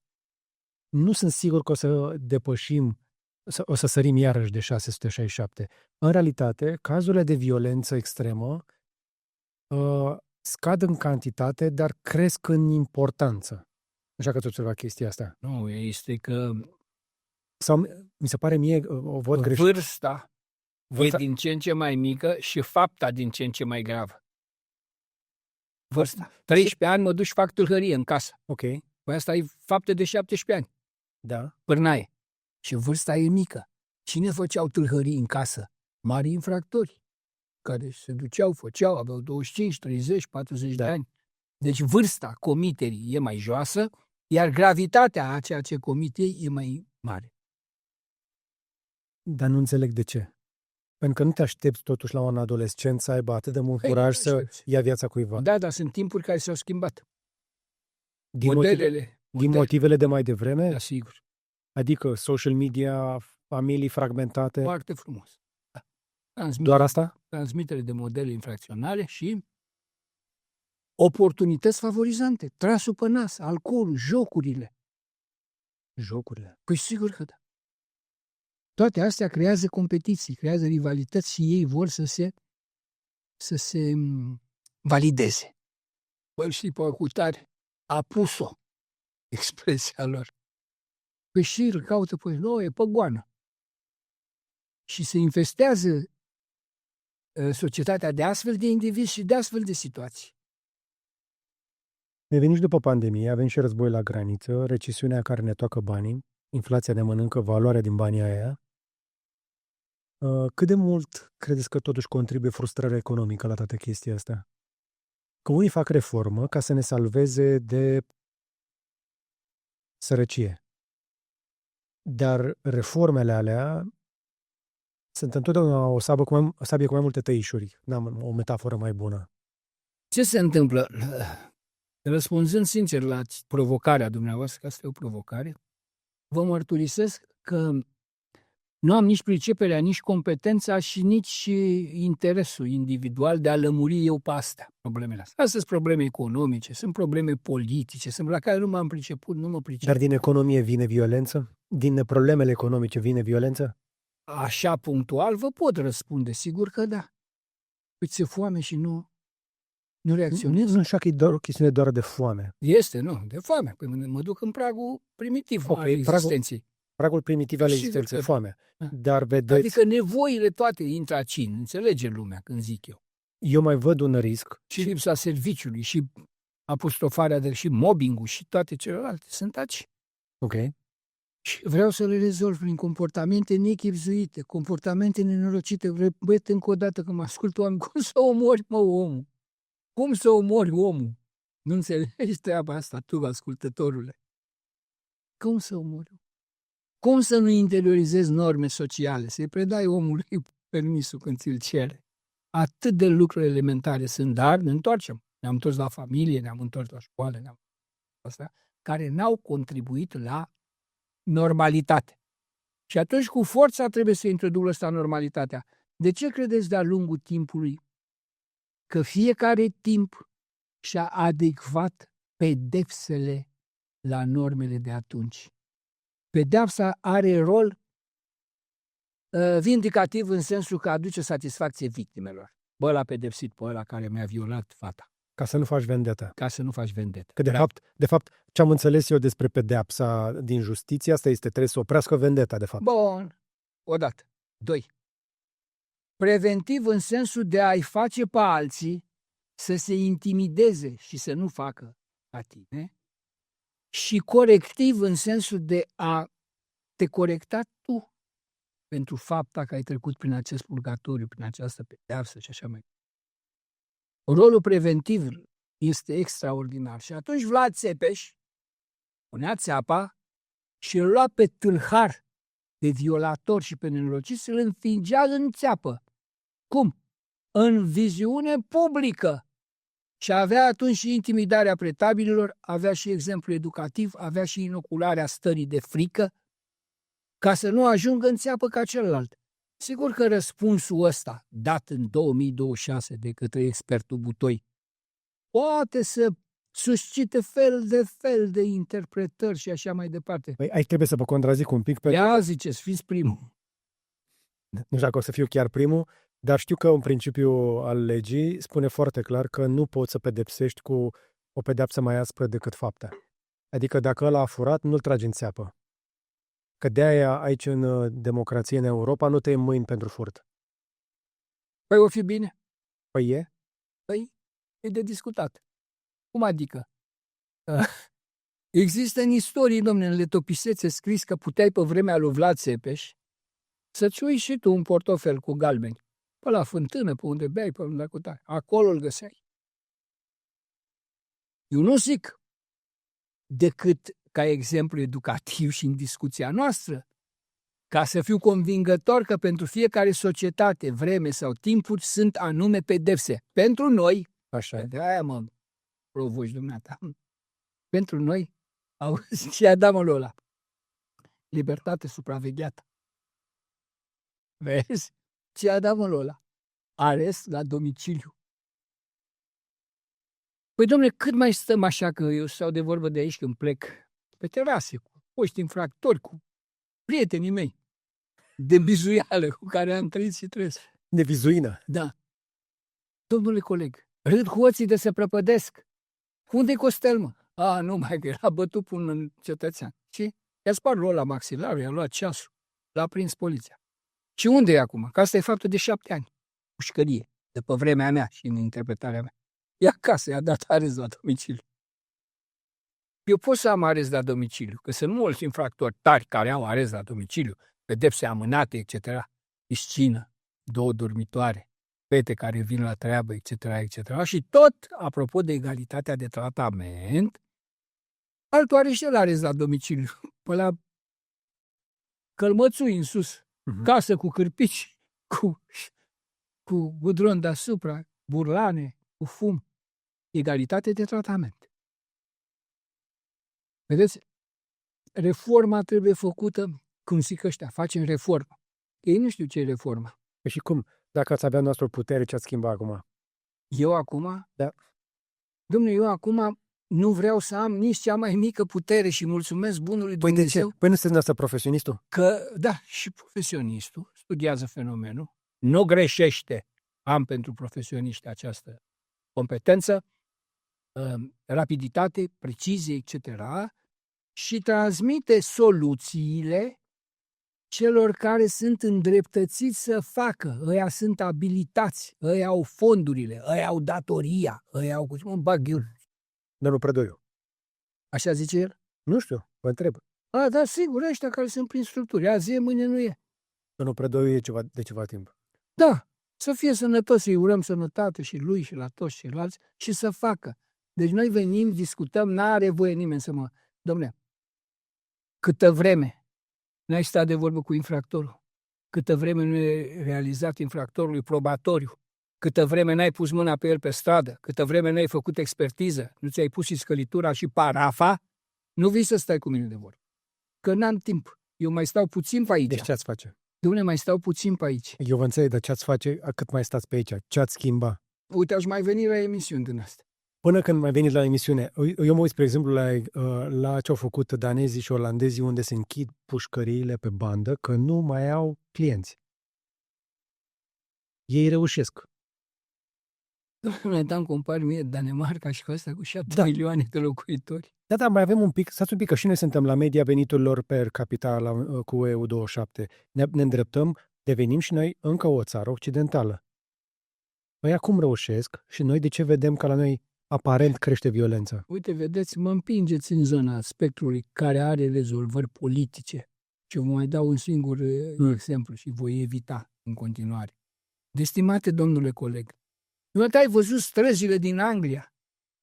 Da, le-am văzut. Păi și vă place cum trăiesc ăia în celofan, cum trăiesc dezbrăcați, cum trăiesc ca zombi, cu zecile pe bulevarde. Eu v-am zis de Olanda și de Danemarca, nu de Anglia, că în Anglia mai nou avem atacuri cu cuțitul. Deci, am zis de să fură dubele. Hai să mai facem și noi un pas peste ocean și să ne uităm în America. În marile lor la protest și te împușcă agentul de poliție. Deci, marasmul economic și starea de mizerie a pături sociale este evidentă. este multe... Deci vine din starea economică, în primul rând. Vine, sigur că vine din starea economică. Și mai uită și bețivul ăsta și drogatul ăsta din când în când la el și la lumea respectivă și zice, ce rost am eu pe pământul ăsta?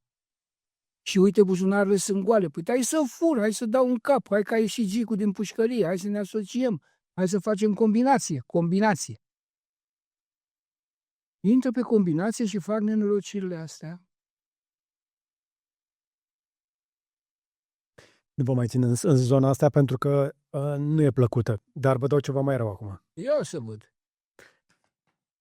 De fiecare dată când mă duc în America, Așa. că ați deschis de subiectul, eu sunt uimit cum se uită ăștia în fiecare seară la televizor, nu se uită la încă un film de acțiune, la televizor se uită la documentare despre crime. Păi, Fenomenul true crime. e în toată lumea chestia asta, să știți, răspunde unei necesități omenești, spectaculozitatea crimei. Da. Pentru că pe toți ne impactează. De-aia spuneam, băi, omule, nu omorâ, nu ucide pe Da, da. Cu toate astea. Așa. Plec de la ideea asta. Toate documentarele cu criminali fac audiențe record. Toate știrile despre Așa orice e. fel de agresiune. Am scris eu o carte în România. Acum s-a lansat. Cum se numește? Ca să o cumpăr. Psihanaliza crimei. Profiling criminal. Criminal în serie. Abia aștept. Cartea. Nu o găsi.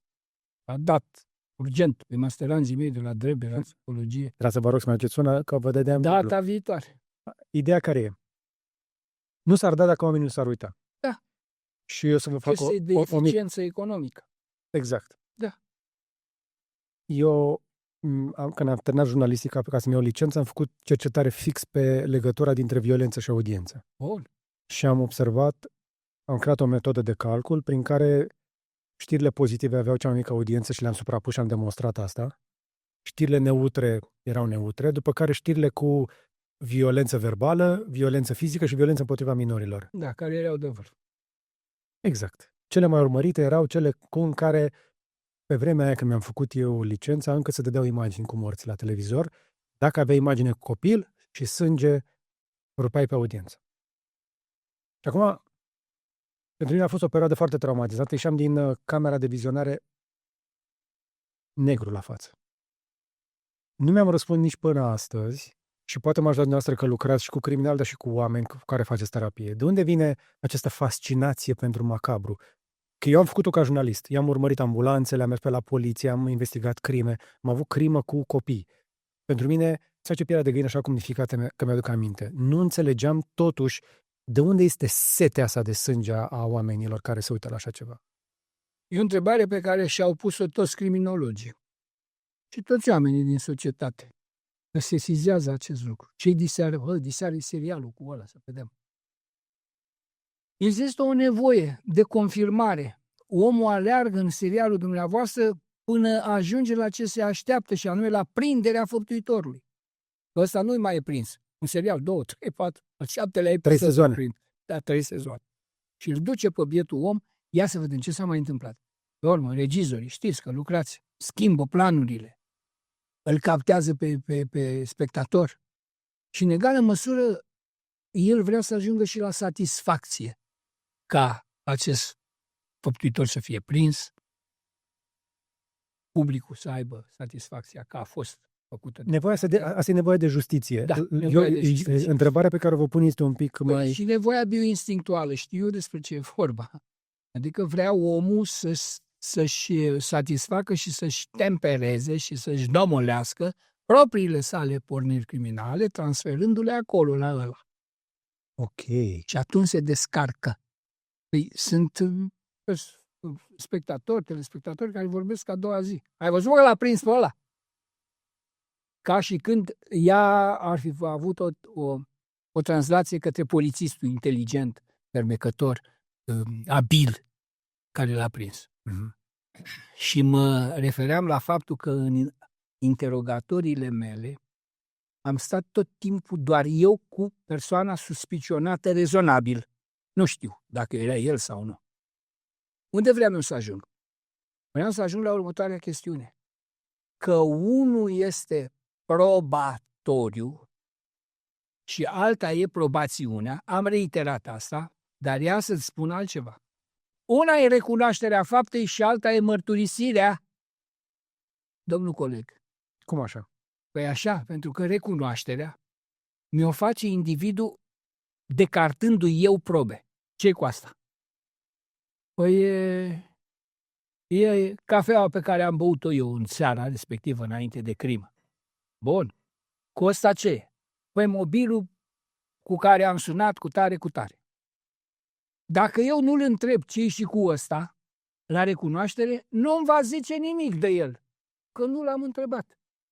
Dar dacă e la mărturisire, zice, domnule, eram într-o împrejurare, îmi luasem un whisky, am dat telefon celui pe care doream să-l ucid și înainte de toate mi-am făcut un curaj de echilibru, am băut o cafea. Ăla mărturisește. Cel care mărturisește dă probele indubitabile ale viitoarei lui condamnări. Ăla care recunoaște în funcție de priceperea anchetatorului, de modul în care au mers lucrurile și de interesul lui. Despre asta nu-i mai zic. Nu m-a întrebat, nu-i mai zic. Și mai sunt și cei care recunosc fapte pe care nu le-au făcut, dar aia sunt altă categorie. Și ați înțeles? Și mi-am educat și studenții mei. Studenții mei, domnule, sunt procurori, mulți dintre ei, judecători, polițiști, să ajungă la mărturisire. De-aia văd pe acești procurori și investigatori că îi duc pe acești acuzați la locul faptei și pun să arate cum au făcut? Susceptibil de a fi făcut, suspecți rezonabili. Da. Îi duc la faptă, bravo, ca să facă reconstituirea. Ăla care te... De ce e nevoie de reconstituire? Ca să mă convingă că așa stau lucrurile. Chiar dacă a recunoscut. Păi sigur că recunoașterea e altceva, domnule. Recunoașterea în timpuri de veche tristețe sau și actualmente și în poliția noastră și în alta, a recunoaște o faptă, nu am garanția că a recunoscut-o din proprie inițiativă. Una e recunoașterea. Păi sunt recunoașteri smulse prin tortură, prin incapacitatea individului de a mai rezista fizic sau psihic. Când mărturisirea este și o ușurare. Mie mi-au mărturisit oameni și au plâns. Și eu i-am încurajat, plânge-mă. Plânge acum că te descarci cu tare. Unde mi-a fost capul? Că nu eram prieten cu tare, femeia pe care am iubit-o. Se întâmplă și făceam ce trebuie să fac eu într-o terapie suport. Pentru că până și criminalii sunt oameni și nu sunt criminali în fiecare zi. De acord. Și orice individ poate greși și orice individ are dreptul la apărare. Adică a vedea în ce circumstanțe s-a produs această. Da. Cu toate astea m-aș întoarce la public. Vă rog. Eu cred că în toată povestea asta suntem cu toți actori. Poate că forțez un pic, dar cred că suntem cumva și părtași. Nevoia de macabru, voyeurismul. Da. Sunt caricaturi, dar sunt, cum să vă spun eu, ocazionale, accidentale, explicative pentru un moment, pentru o chestie scurtă. Noi discutăm sau vrem să abordăm lucrurile pe o scară largă. Ne vorbim de societate. Și am zis că are frezoane. Atunci, există riscul că dacă ne uităm prea mult la genul ăsta de știri, la genul acesta de povești, cu astfel de nenorociri, să ne modificăm într-un sens negativ comportamentul, se poate un om sănătos și civilizat să-și schimbe comportamentul din cauza faptului că se uită atât de mult la nenorociri, pentru că mulți dintre cei din jurul meu refuză să se mai uite la știrile de la ora 5 sau de la începutul jurnalului de la ora 7, că nu mai vor să vadă nenorocirile alea cu infracțiuni. De la caz la caz, dar generic, este greșit. Omul ca ființă, înclinată către a cunoaște, către a stăpâni fenomene, către a le explica, prin mintea pe care a dat-o Dumnezeu în cap, trebuie să nu ignore nicio știre, de niciun fel. Prin filtrul cunoașterii sale să treacă toate experimentele sociale, toate evenimentele. Dar nu-i prea mult? Cum? Uitați cum mă gândesc. Unii dintre noi, uneori mă gândesc și eu la chestia asta. Își imaginează că hrănesc bestia aia din ei care ar putea să iasă la lumină dacă se mai uită la nenorocirile alea. Nu sunt pentru a bara sub niciun fel informațiile. Ok.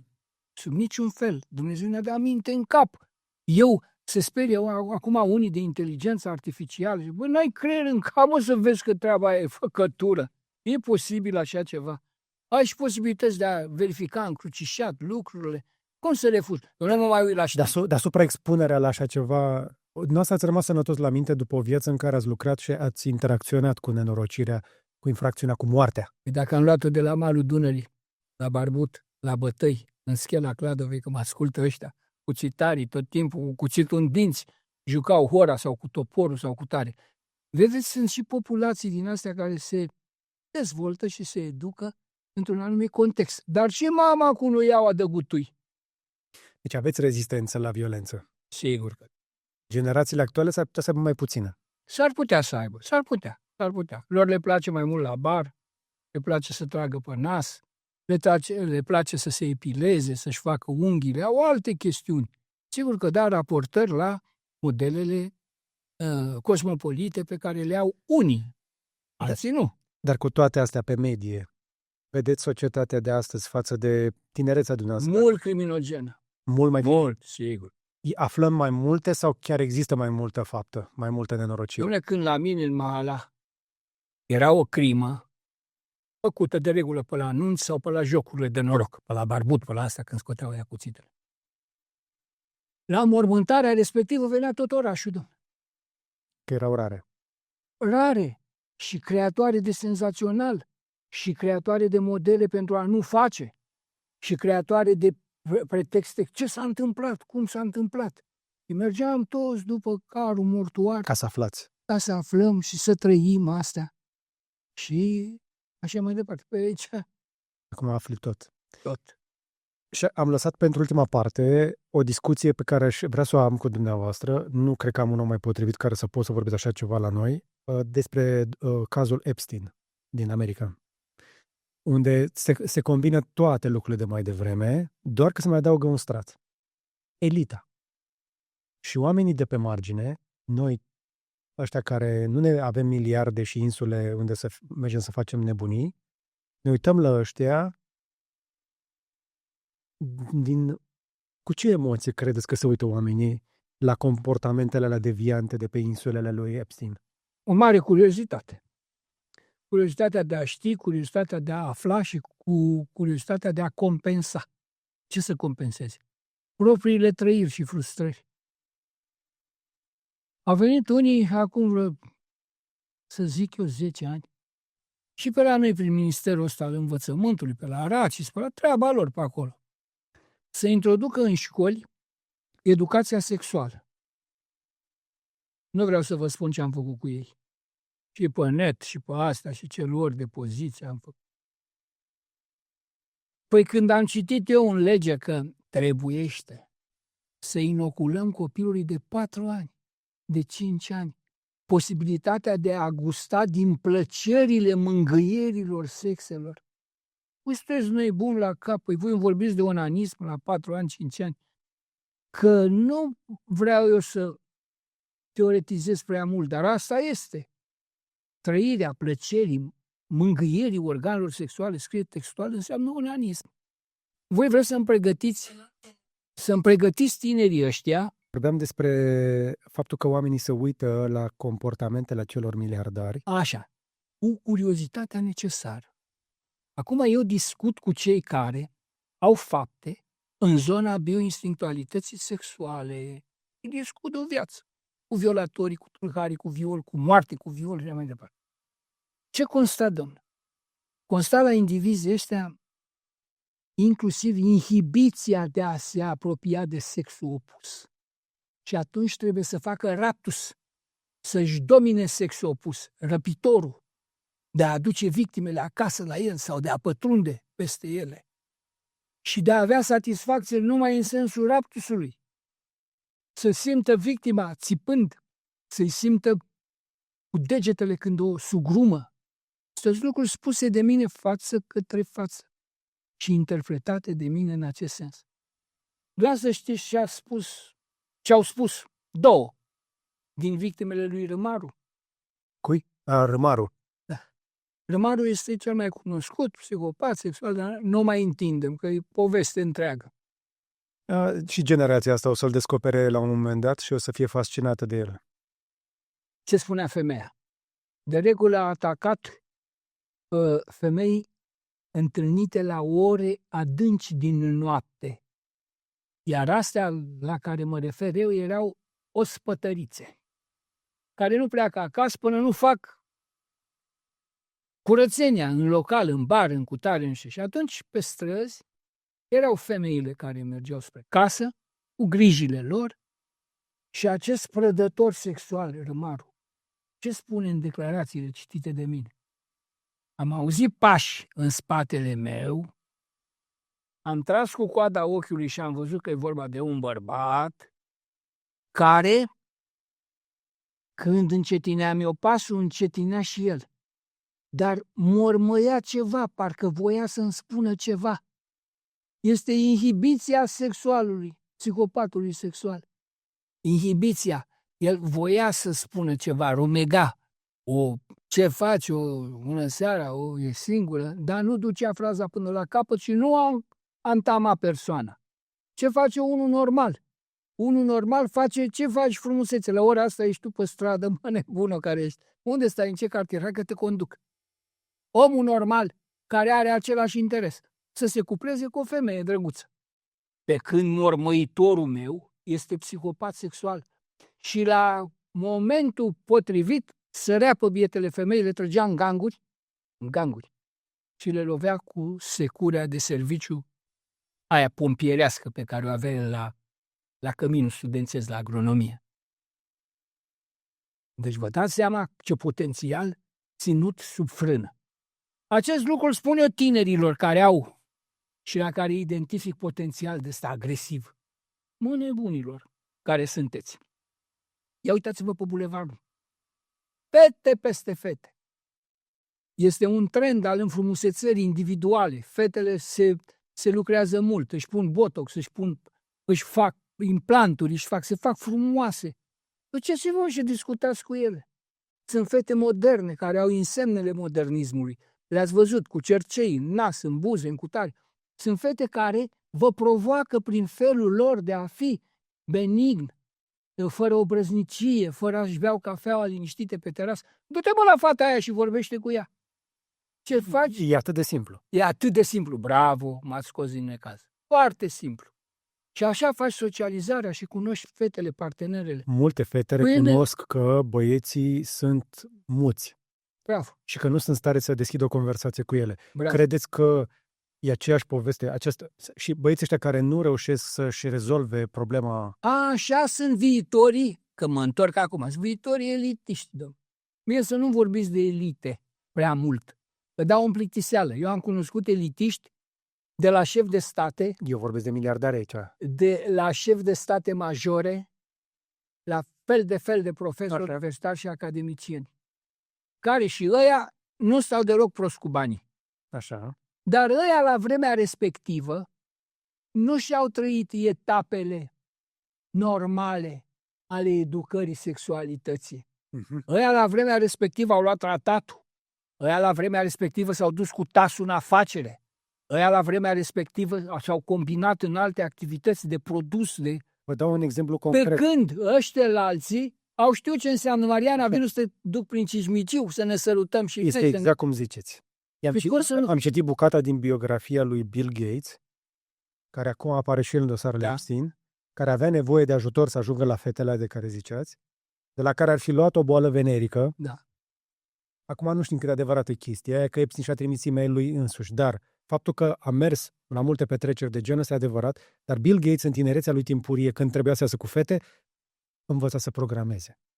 El a făcut Microsoft pentru că în perioada aia în care alți băieți umblau după fete, el stătea nopțile, noapte de noapte, nici mama lui nu știa, fugea de acasă să folosească singurul calculator disponibil din oraș. Un merit pe care l-a avut omul pe felia asta, unde a descoperit satisfacția. Că satisfacția o descoperi în momentul în care ai împlinirile bioinstinctualității.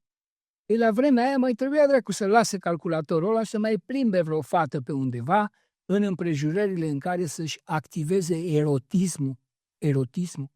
Și eu le-am explicat ăstora cu educația lor. Plecați-vă de aici. Dacă vreți în țara mea și punctul meu de vedere, introduceți și să introducem cu toții educația sanitară. Ascultați-mă, Aracis, Ministerul Învățământului, toți.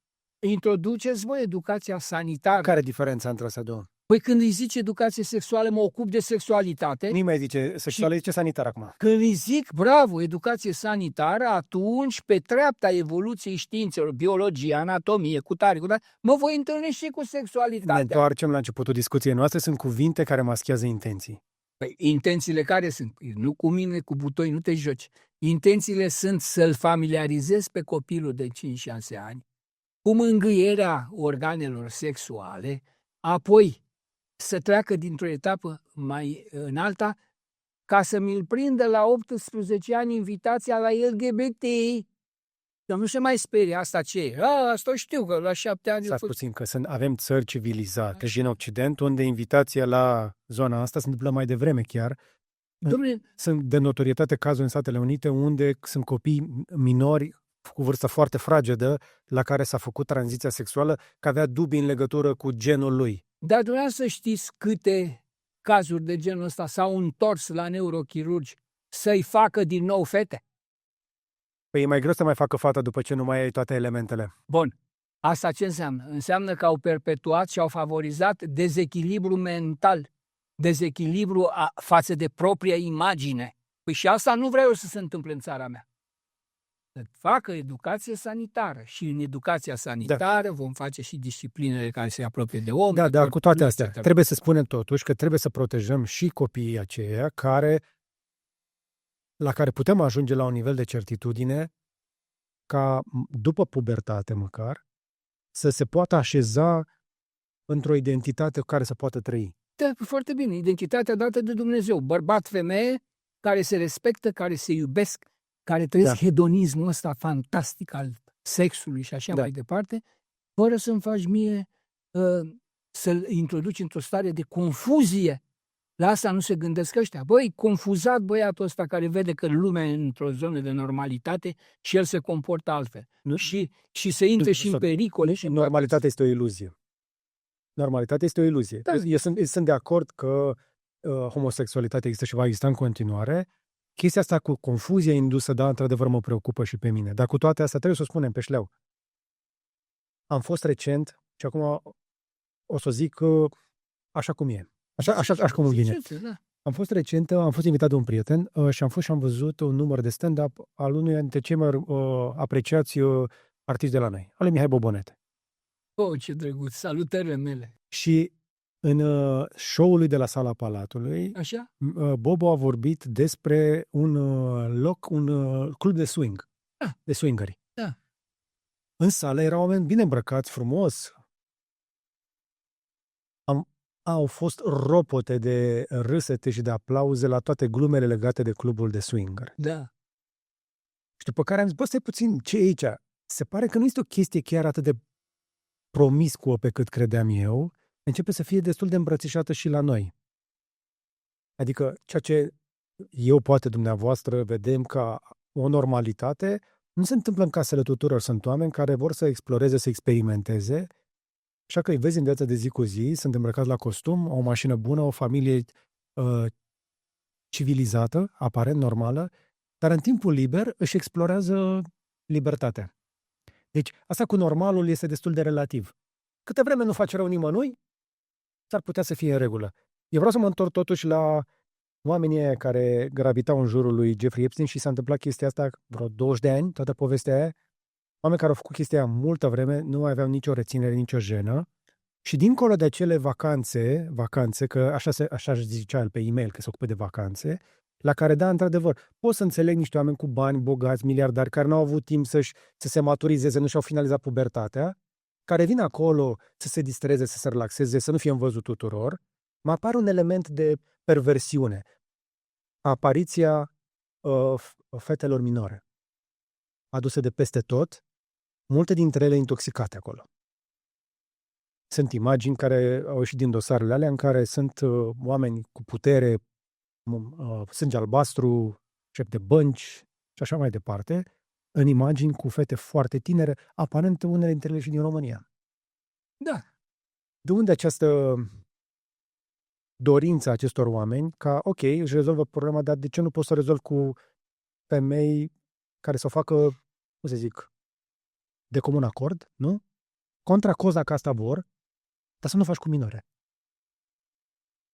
Păi când eu v-am spus că bioinstinctualitatea de tip sexual erotic este cea mai puternică dintre patimi, peste băutură, peste toate. De ce? Păi hai să vă dau exemplu. Doriți? Chiar vă rog. Niște americani, savanți, cercetători în psihologie, în psihosexologie, în psihiatrie, în neurologie, au construit niște cuști, colivii mai mari. Intrarea și ieșirea din coliviile astea, pe o portiță dreptunghiulară, pe margini, la 2 cm, erau ieșitate electric de la o baterie din asta, obișnuită. În aceste cuști au introdus șobolani din ăia mari. Îmi sunt foarte simpatici șobolanii ăia mari, cu bustăți, cu cozi. Le-a dat acolo mâncare, apă și hălăduiau ei până când, rând pe rând, au fost operați și li s-a introdus în diencefal, în zonele diencefalice, niște electrozi micuți, din argint, legați cu zona talamică a excitației sexuale. Până acum ne-au înțeles oamenii. Am fost destul de clar. Apoi s-au cicatrizat astea frumos și li s-a dat drumul în cușcă. Șobolanii prin cușcă s-au jucat între ei și așa mai departe până când, întâmplător, cu cornițele astea au atins zona electrificată de la uși, care le-a creat fiecăruia excitația sexuală, pentru că microcurenții au mers în zona sexualității. Rând pe rând au abandonat mâncarea, au abandonat apa, au abandonat orice altă formă de a le susține existența și au dat cu capetele în zona asta electrificată, masturbându-se și trăind zona excitației până au crepat. Ce vrea să spun acest experiment? Îmi întărește mie ce am spus, că patima, plăcerea sexualității este cea mai puternică. Cea mai puternică. Ăștia E mai puternică decât orice. Decât drogurile? Sigur că da. Normal, este cea mai puternică. Motiv pentru care este greu să fie deturnată, eliminată, imposibil chiar. Aici ne aflăm. De-aia ziceți noastră de echipele de sporturi de la licee, ca să o temperăm măcar? Iată ce frumos vă îndreptați către zone care sunt de aceeași forță, relativ aceeași forță, care aduc acelea satisfacții și așa mai departe. Păi nu vrem să avem noi tineret sănătos, nu? Să avem băieți și fete frumoase. Vă uitați pe la astea care fac sport. Parcă sunt bijuterii. Și ne uităm și pe bordura alaltă acum, când ieșim la grupuri de zombificați din ăștia, cocoșați amărâți, care nu știu să dea într-o pasă de volei, n-au alergat un 3000 de metri, n-au. Haideți. Nu ați zis noastră, nu sunt în stare să prindă tramvaiul. Nu sunt în stare să prindă tramvaiul. Sigur că da. Și atunci, ori vrei să ai o națiune, între națiunile lumii, toate să fie extraordinare, pe care le iubesc și îmi manifest dorința. Deci, ce încercam noastră să ne spuneți? Este că dacă zic incorect, să mă corectați, să rezolvăm pulsiunea sexuală, nu? Sigur că da, pentru că, de ce? Vreau să merg mai departe. S-a transformat, domne, prestația sexuală în marfă. Suntem într-o zonă extrem de delicată. Prestația sexuală s-a transformat în marfă. Este tratată de către adepții acestor curente ca și când s-ar duce să-și pună botox în buze, să-și mai bage un inel în năsuc sau în ureche. Asta este acum, prestație. S-a dus fata pe care ai acostat-o și i-ai spus cuvintele frumoase și dorința de a fi cu ea, ați convenit la prețul cu care se circulă pe bulevard de Prestația, ai făcut sex și a făcut fata duș și tu la fel, rămâneți prieteni, schimbați telefon. Gata, s-a terminat. Nu mai este rușinea, inhibiția, ce o zice cu tare, etc., ce mă fac. Păi și e asta un minus? Este un mare minus, pentru că uitați despre ce e vorba. Vezi, dom'le, în activitatea asta mea m-am întâlnit cu fel de nenorociri. Cât tu faci sex și ești în clasa a 11-a sau studentă la facultate și tâlharul nenorocit, criminalul, din esența celui care e cu tine, te filmează și te fotografiază și te șantajează. Păi astea albesc la păr, domne, șantajatele. Cu astea albesc la păr. Pentru că devin din momentul acela o marfă transportabilă, trucabilă, etc. în mâna acestui nenorocit. N-am vorbit de el, că e un bețiv, că este un... Am avut cazuri cu minori, inclusiv în Spania, în care copii mici de 10-11 ani le dezbrăcau cu inteligența artificială pe colegele de la școală. Se poate, sigur că da. Eu aici mă refer la chestia concretă când o sună. Mariano, la ora 2 să fii în față la Inter, că am client pentru tine. Păi nu pot. Nu pot, că lasă-o dracu de școală, vrei să trimit eu pozele cu tine la școală, la părinți, la astea? Vino că te-ai nenorocit. Și nu mai are ce să facă. Devine o unealtă. Credeți că așa erau păcălite fetele de Epstein? Fără discuție, da. Șantajul, trocul, schimbarea între ele. Sau poate că pur și simplu banii erau prea mulți și cedau. Se poate și asta, când fata n-are număr la poartă, este de o sărăcie lucie și așa mai departe. Sigur că pentru a face rost de bani, alte șanse nefiind, poate are o relație proastă cu familia și... Sunt multiple situații. Fugite de acasă. Păi nu sunt și la noi acum o grămadă de fugite care stau pe la prietene, pe la proseneți. Păi, playboy-ul ăsta ce este?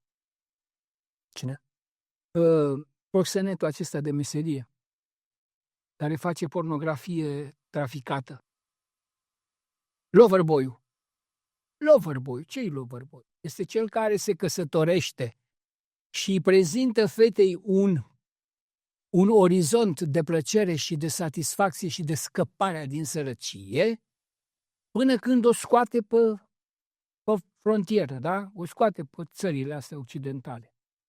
Unde se afișează cu ea ca și când ar fi căsătoriți, câtă superficialitate. Cine, mă, Mariana? Păi nevastă mea, mă. În vara asta o punem și noi. Ne căsătorim. Bun. Fata trăiește cu aceste informații până când într-o seară, în cârciumă frumos, elegant, vine ăsta loverboy la ea și îi spune: Marianu, suntem terminați. O mutră din asta și un joc actoricesc. Asta ce s-a întâmplat? Îl vezi pe ăla de la masa cu tare. Am să-i dau $20.000. Aoleu. Păi noi abia ne plătim masa acum.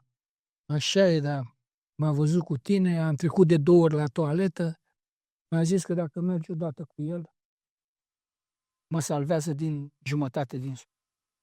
Aoleu! Și nu mai o lua cu aoleu. E o treabă de mare vitalitate. Bă, dacă așa stau lucrurile, păi nu vezi și gorilele alea de lângă el. Noi nu mai ieșim vii de aici. Bine, mă? Alo? Uite, merge Mariana cu dumneata, se duce sus și e mult până când o împiedică de 2, 3, 4 ori și își plătește așa zisele lui datorii prin prestația ei sexuală, după care vezi că astăzi nu mai poți să ies cu tine, că mă duc nu știu unde, ieși și tu singură. Aglaia, vino, ieși cu Mariana. X, vino. Și gata, fata începe, că mă ascultă lumea și știe despre ce e vorba. Începe să se haladească și asta, că îi trage din bani lui ăsta. Banii pe clienți, cu tare, începe să-l înțepe. Se prinde ăsta, să vezi bătaie între ei. Și auzim că pe nu știu ce parc, nu știu în ce râu, a fost găsită o fată semidezbrăcată, sugrumată. Vedeți cum se leagă lucrurile? Asta e povestea, de-aia emisiunea dumneavoastră. Ați văzut că am avut o speță, de sunteți 90% Bine, toate poveștile astea seamănă între ele, dar am relatat fix un astfel de caz pe care l-am cercetat împreună cu cei de la Agenția Națională împotriva traficului de persoane. Da. Și care avea un astfel de caz la Argeș și am vorbit acolo cu șeful Colegiului Medicilor Psihologi fix despre genul ăsta de speță și mi-a povestit fata, am protejat identitatea cu inteligența artificială și mi-a povestit exact o scenă, exact cum spuneți noastră. I-a trebuit foarte, foarte multă tărie de caracter să scape de lângă nenorocit și să se întoarcă acasă, să se întoarcă în sărăcie și să-și reconstruiască viața departe de ăla. Este un moment în care trebuie să intervin și să sfătuiesc fetele care ne privesc. Este foarte greu pentru aceste fete să se întoarcă. Deci, dragă colegul meu, eu le sfătuiesc așa. Băi, ați avut acte de perversiune sexuală sau acte sexuale. Și v-a fotografiat un idiot, un tâlhar și un nenorocit și un criminal.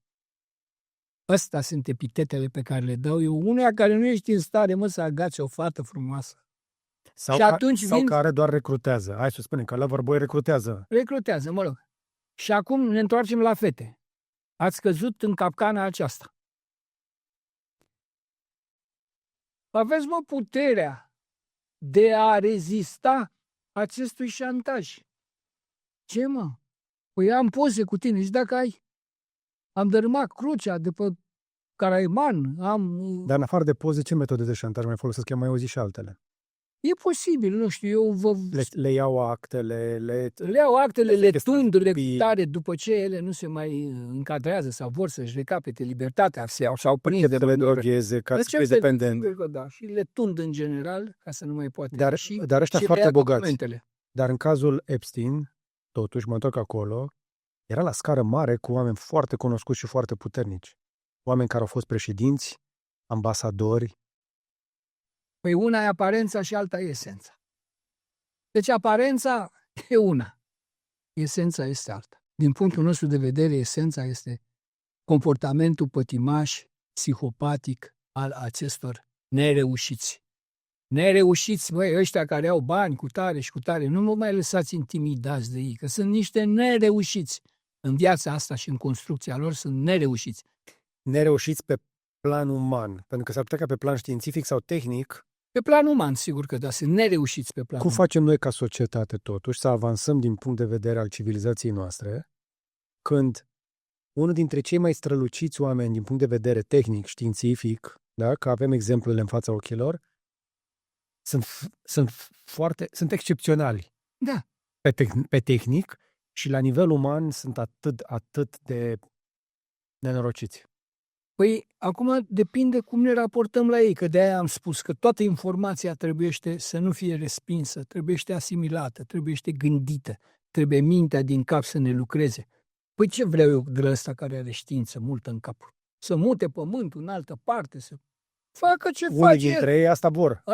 Nici cu asta nu sunt de acord, să mute ei pământul. Să facă ce fac acolo cu știința lor, să-și trăiască existența, să se umfle cum dorește și printre aceste exacerbări comportamentale să fie capabil să ia o femeie frumoasă care îi place lui și să facă un cuplu erotic și o prietenie sau o căsătorie. Un cuplu sau 50?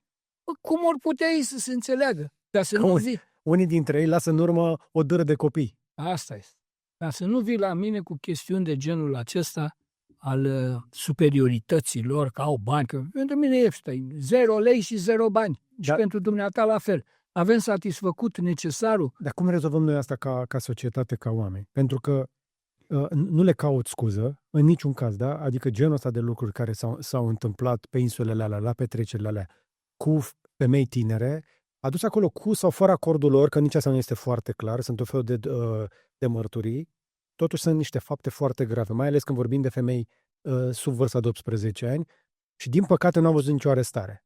Oamenii ca noi se uită așa și zic, băi, ne imaginăm că sunt depravați, bă, dar nu în halul ăsta. Da. Oamenii judecă. Oamenii judecă comportamente, lucruri. Pe bună dreptate, că trebuie să judecăm lucrurile astea. Dar cum facem noi ca societate, totuși, să reglăm așa ceva? Pentru că dacă s-a întâmplat în Statele Unite și datorită eforturilor pe foarte mulți ani a multor oameni ca să scoate la iveală nenorocirile astea, asta nu înseamnă că ele nu ar exista și în alte locuri. Sunt pregătit să bag mâna în foc, că ar fi și pe la noi ceva de felul ăsta. Nu trebuie să faceți un mare efort, pentru că sunt. Bun. Și Atunci, asta e toată situația. Există peste tot patima sexualității. Rețineți-mă ce vă spun. Au murit șobolanii, n-au mai mâncat hrană ca să se autoexcite și șobolan. Dar îmită un individ care are un întreg cortegiu de a admira la o femeie. Corpul, plăcerea și așa mai departe. Lasă tot. Nu-i vedeți cei care dau divorțul, rămân în urma lor averi și se duc pentru hrana bioinstinctuală. Iar ce făcea ăsta, nenorocitul ăsta, pe insulele ale lui, vedeți că avea conștiința vinovăției.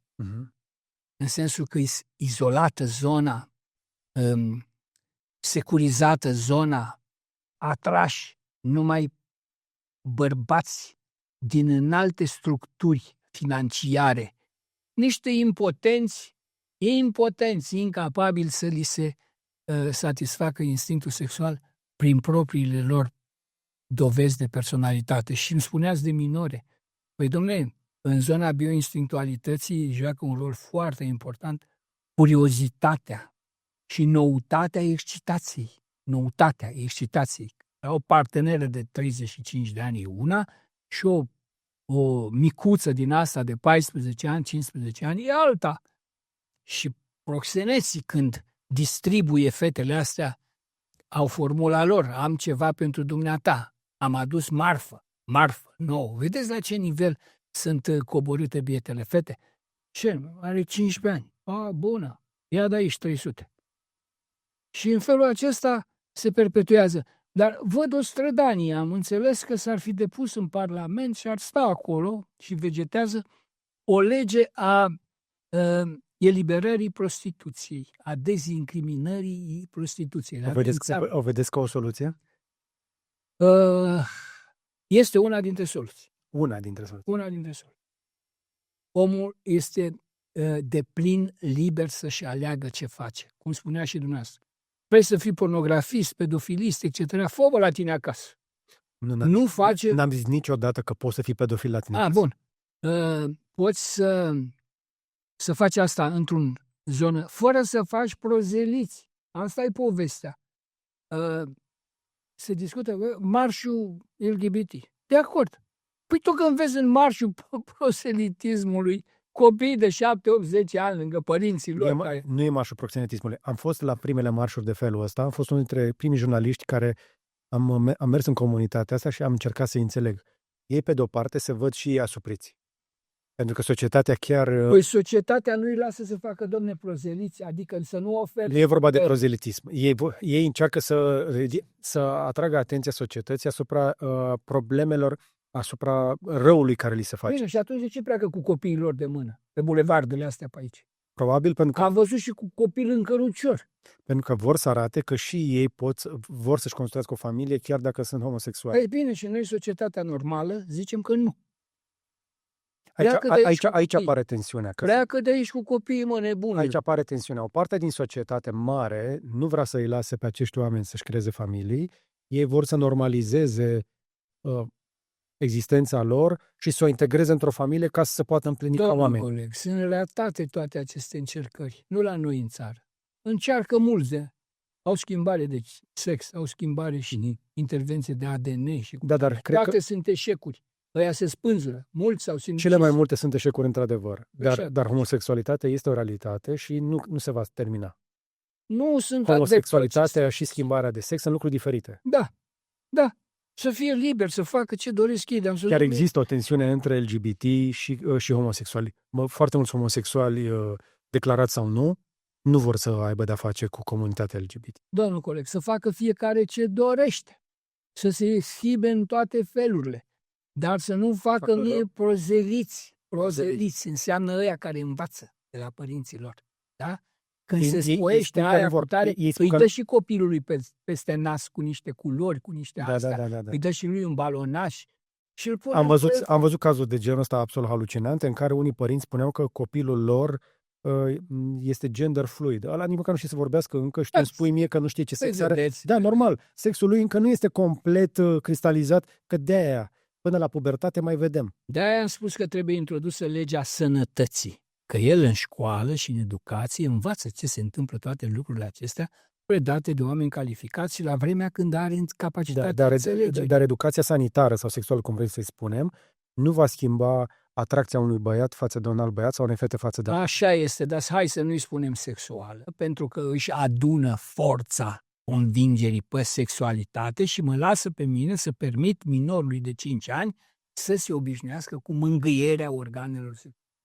Ceea ce este inadmisibil, da. E inadmisibil. De unde îi dai tu, fără abar n-are pe ce lume trăiește, să-i dai tu posibilitatea să se mângâie pe el și pe Rodica și să se uite și așa mai departe. E o discuție foarte grea asta despre zona de minori. Știu că nu vă mai pot ține prea mult. Puteți să mă țineți, că sunt un... E un subiect foarte greu și e o rană deschisă. Este. Când vorbim despre copii și deviație sexuală, este teritoriu minat. Nu ai cum. Dar cumva cineva cu experiența noastră trebuie să încerce să ne ajute, măcar din perspectiva dumneavoastră de profesionist, ne ajute să o explicăm ca să vedem ce e normal. Să o explicăm, să o comentăm și să-i lăsăm pe cei care ne ascultă și sunt factori de decizie.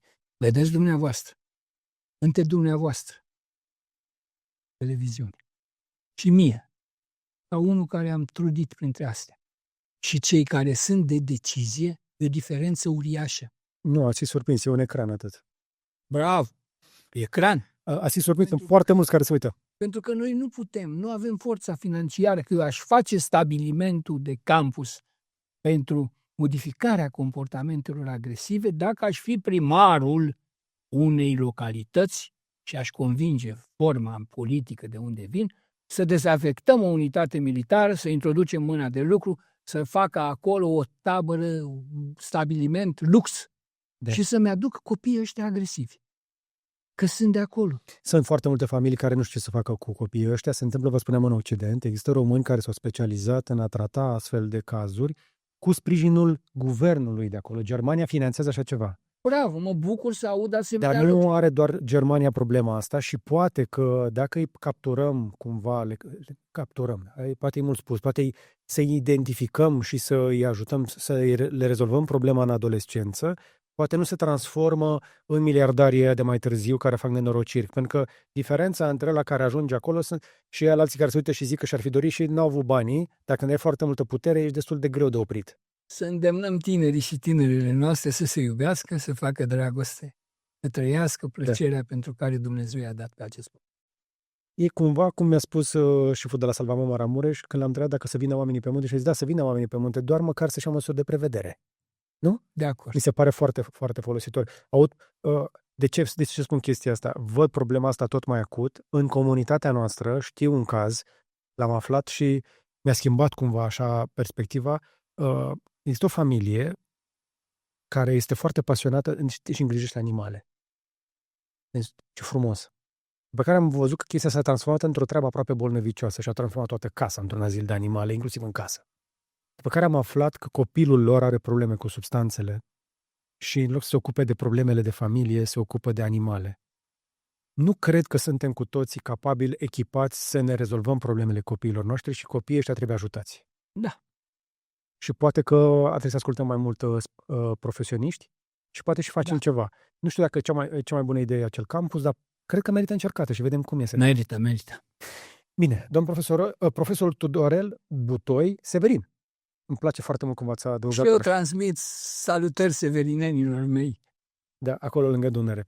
Vă mulțumim foarte mult pentru timpul dumneavoastră și pentru disponibilitate. Le mulțumim și celor care s-au uitat. Sper că să considerați folositor ce am făcut aici. Încă o dată luați cu un strop de sare și cu acel disclaimer de la început că unele lucruri pe care poate le-ați auzit aici o să ridice mai multe sprâncene așa, dar sunt niște conversații care merită avute. Le încercăm să le facem în folosul comunității și nu dăm sentințe și nu luăm decizii aici, exact cum a zis și noastră. Nu se refuză dialogul, domnule coleg. Dialogul dă frumusețe ființelor umane. Este un melanj de idei, de gânduri, de acceptări reciproce, de pas înapoi, etc., pentru că așa ne-a făcut Dumnezeu cu minte în cap. Și cu un pic de liber arbitru pe care ți-l folosim. Da. Da, vă mulțumesc dacă v-ați uitat. La final, ca de obicei, trebuie să vă reamintesc că aceste materiale sunt susținute de voi, adică inclusiv de tine. Și dacă ți-a plăcut și ți se pare folositor și ai stat până la final, este momentul potrivit să apeși pe butonul Join sau alătură-te, alege să devii membru și să susțin direct munca noastră. Sub acest clip video o să mai vezi niște produse pe care poate vrei să mergi să le vezi, poate și cumperi ceva dacă ți este de folos, mai sunt și niște linkuri prin descriere, aruncă un ochi pe acolo. Dar cam atât pentru astăzi, însă până data viitoare să vă fie numai bine!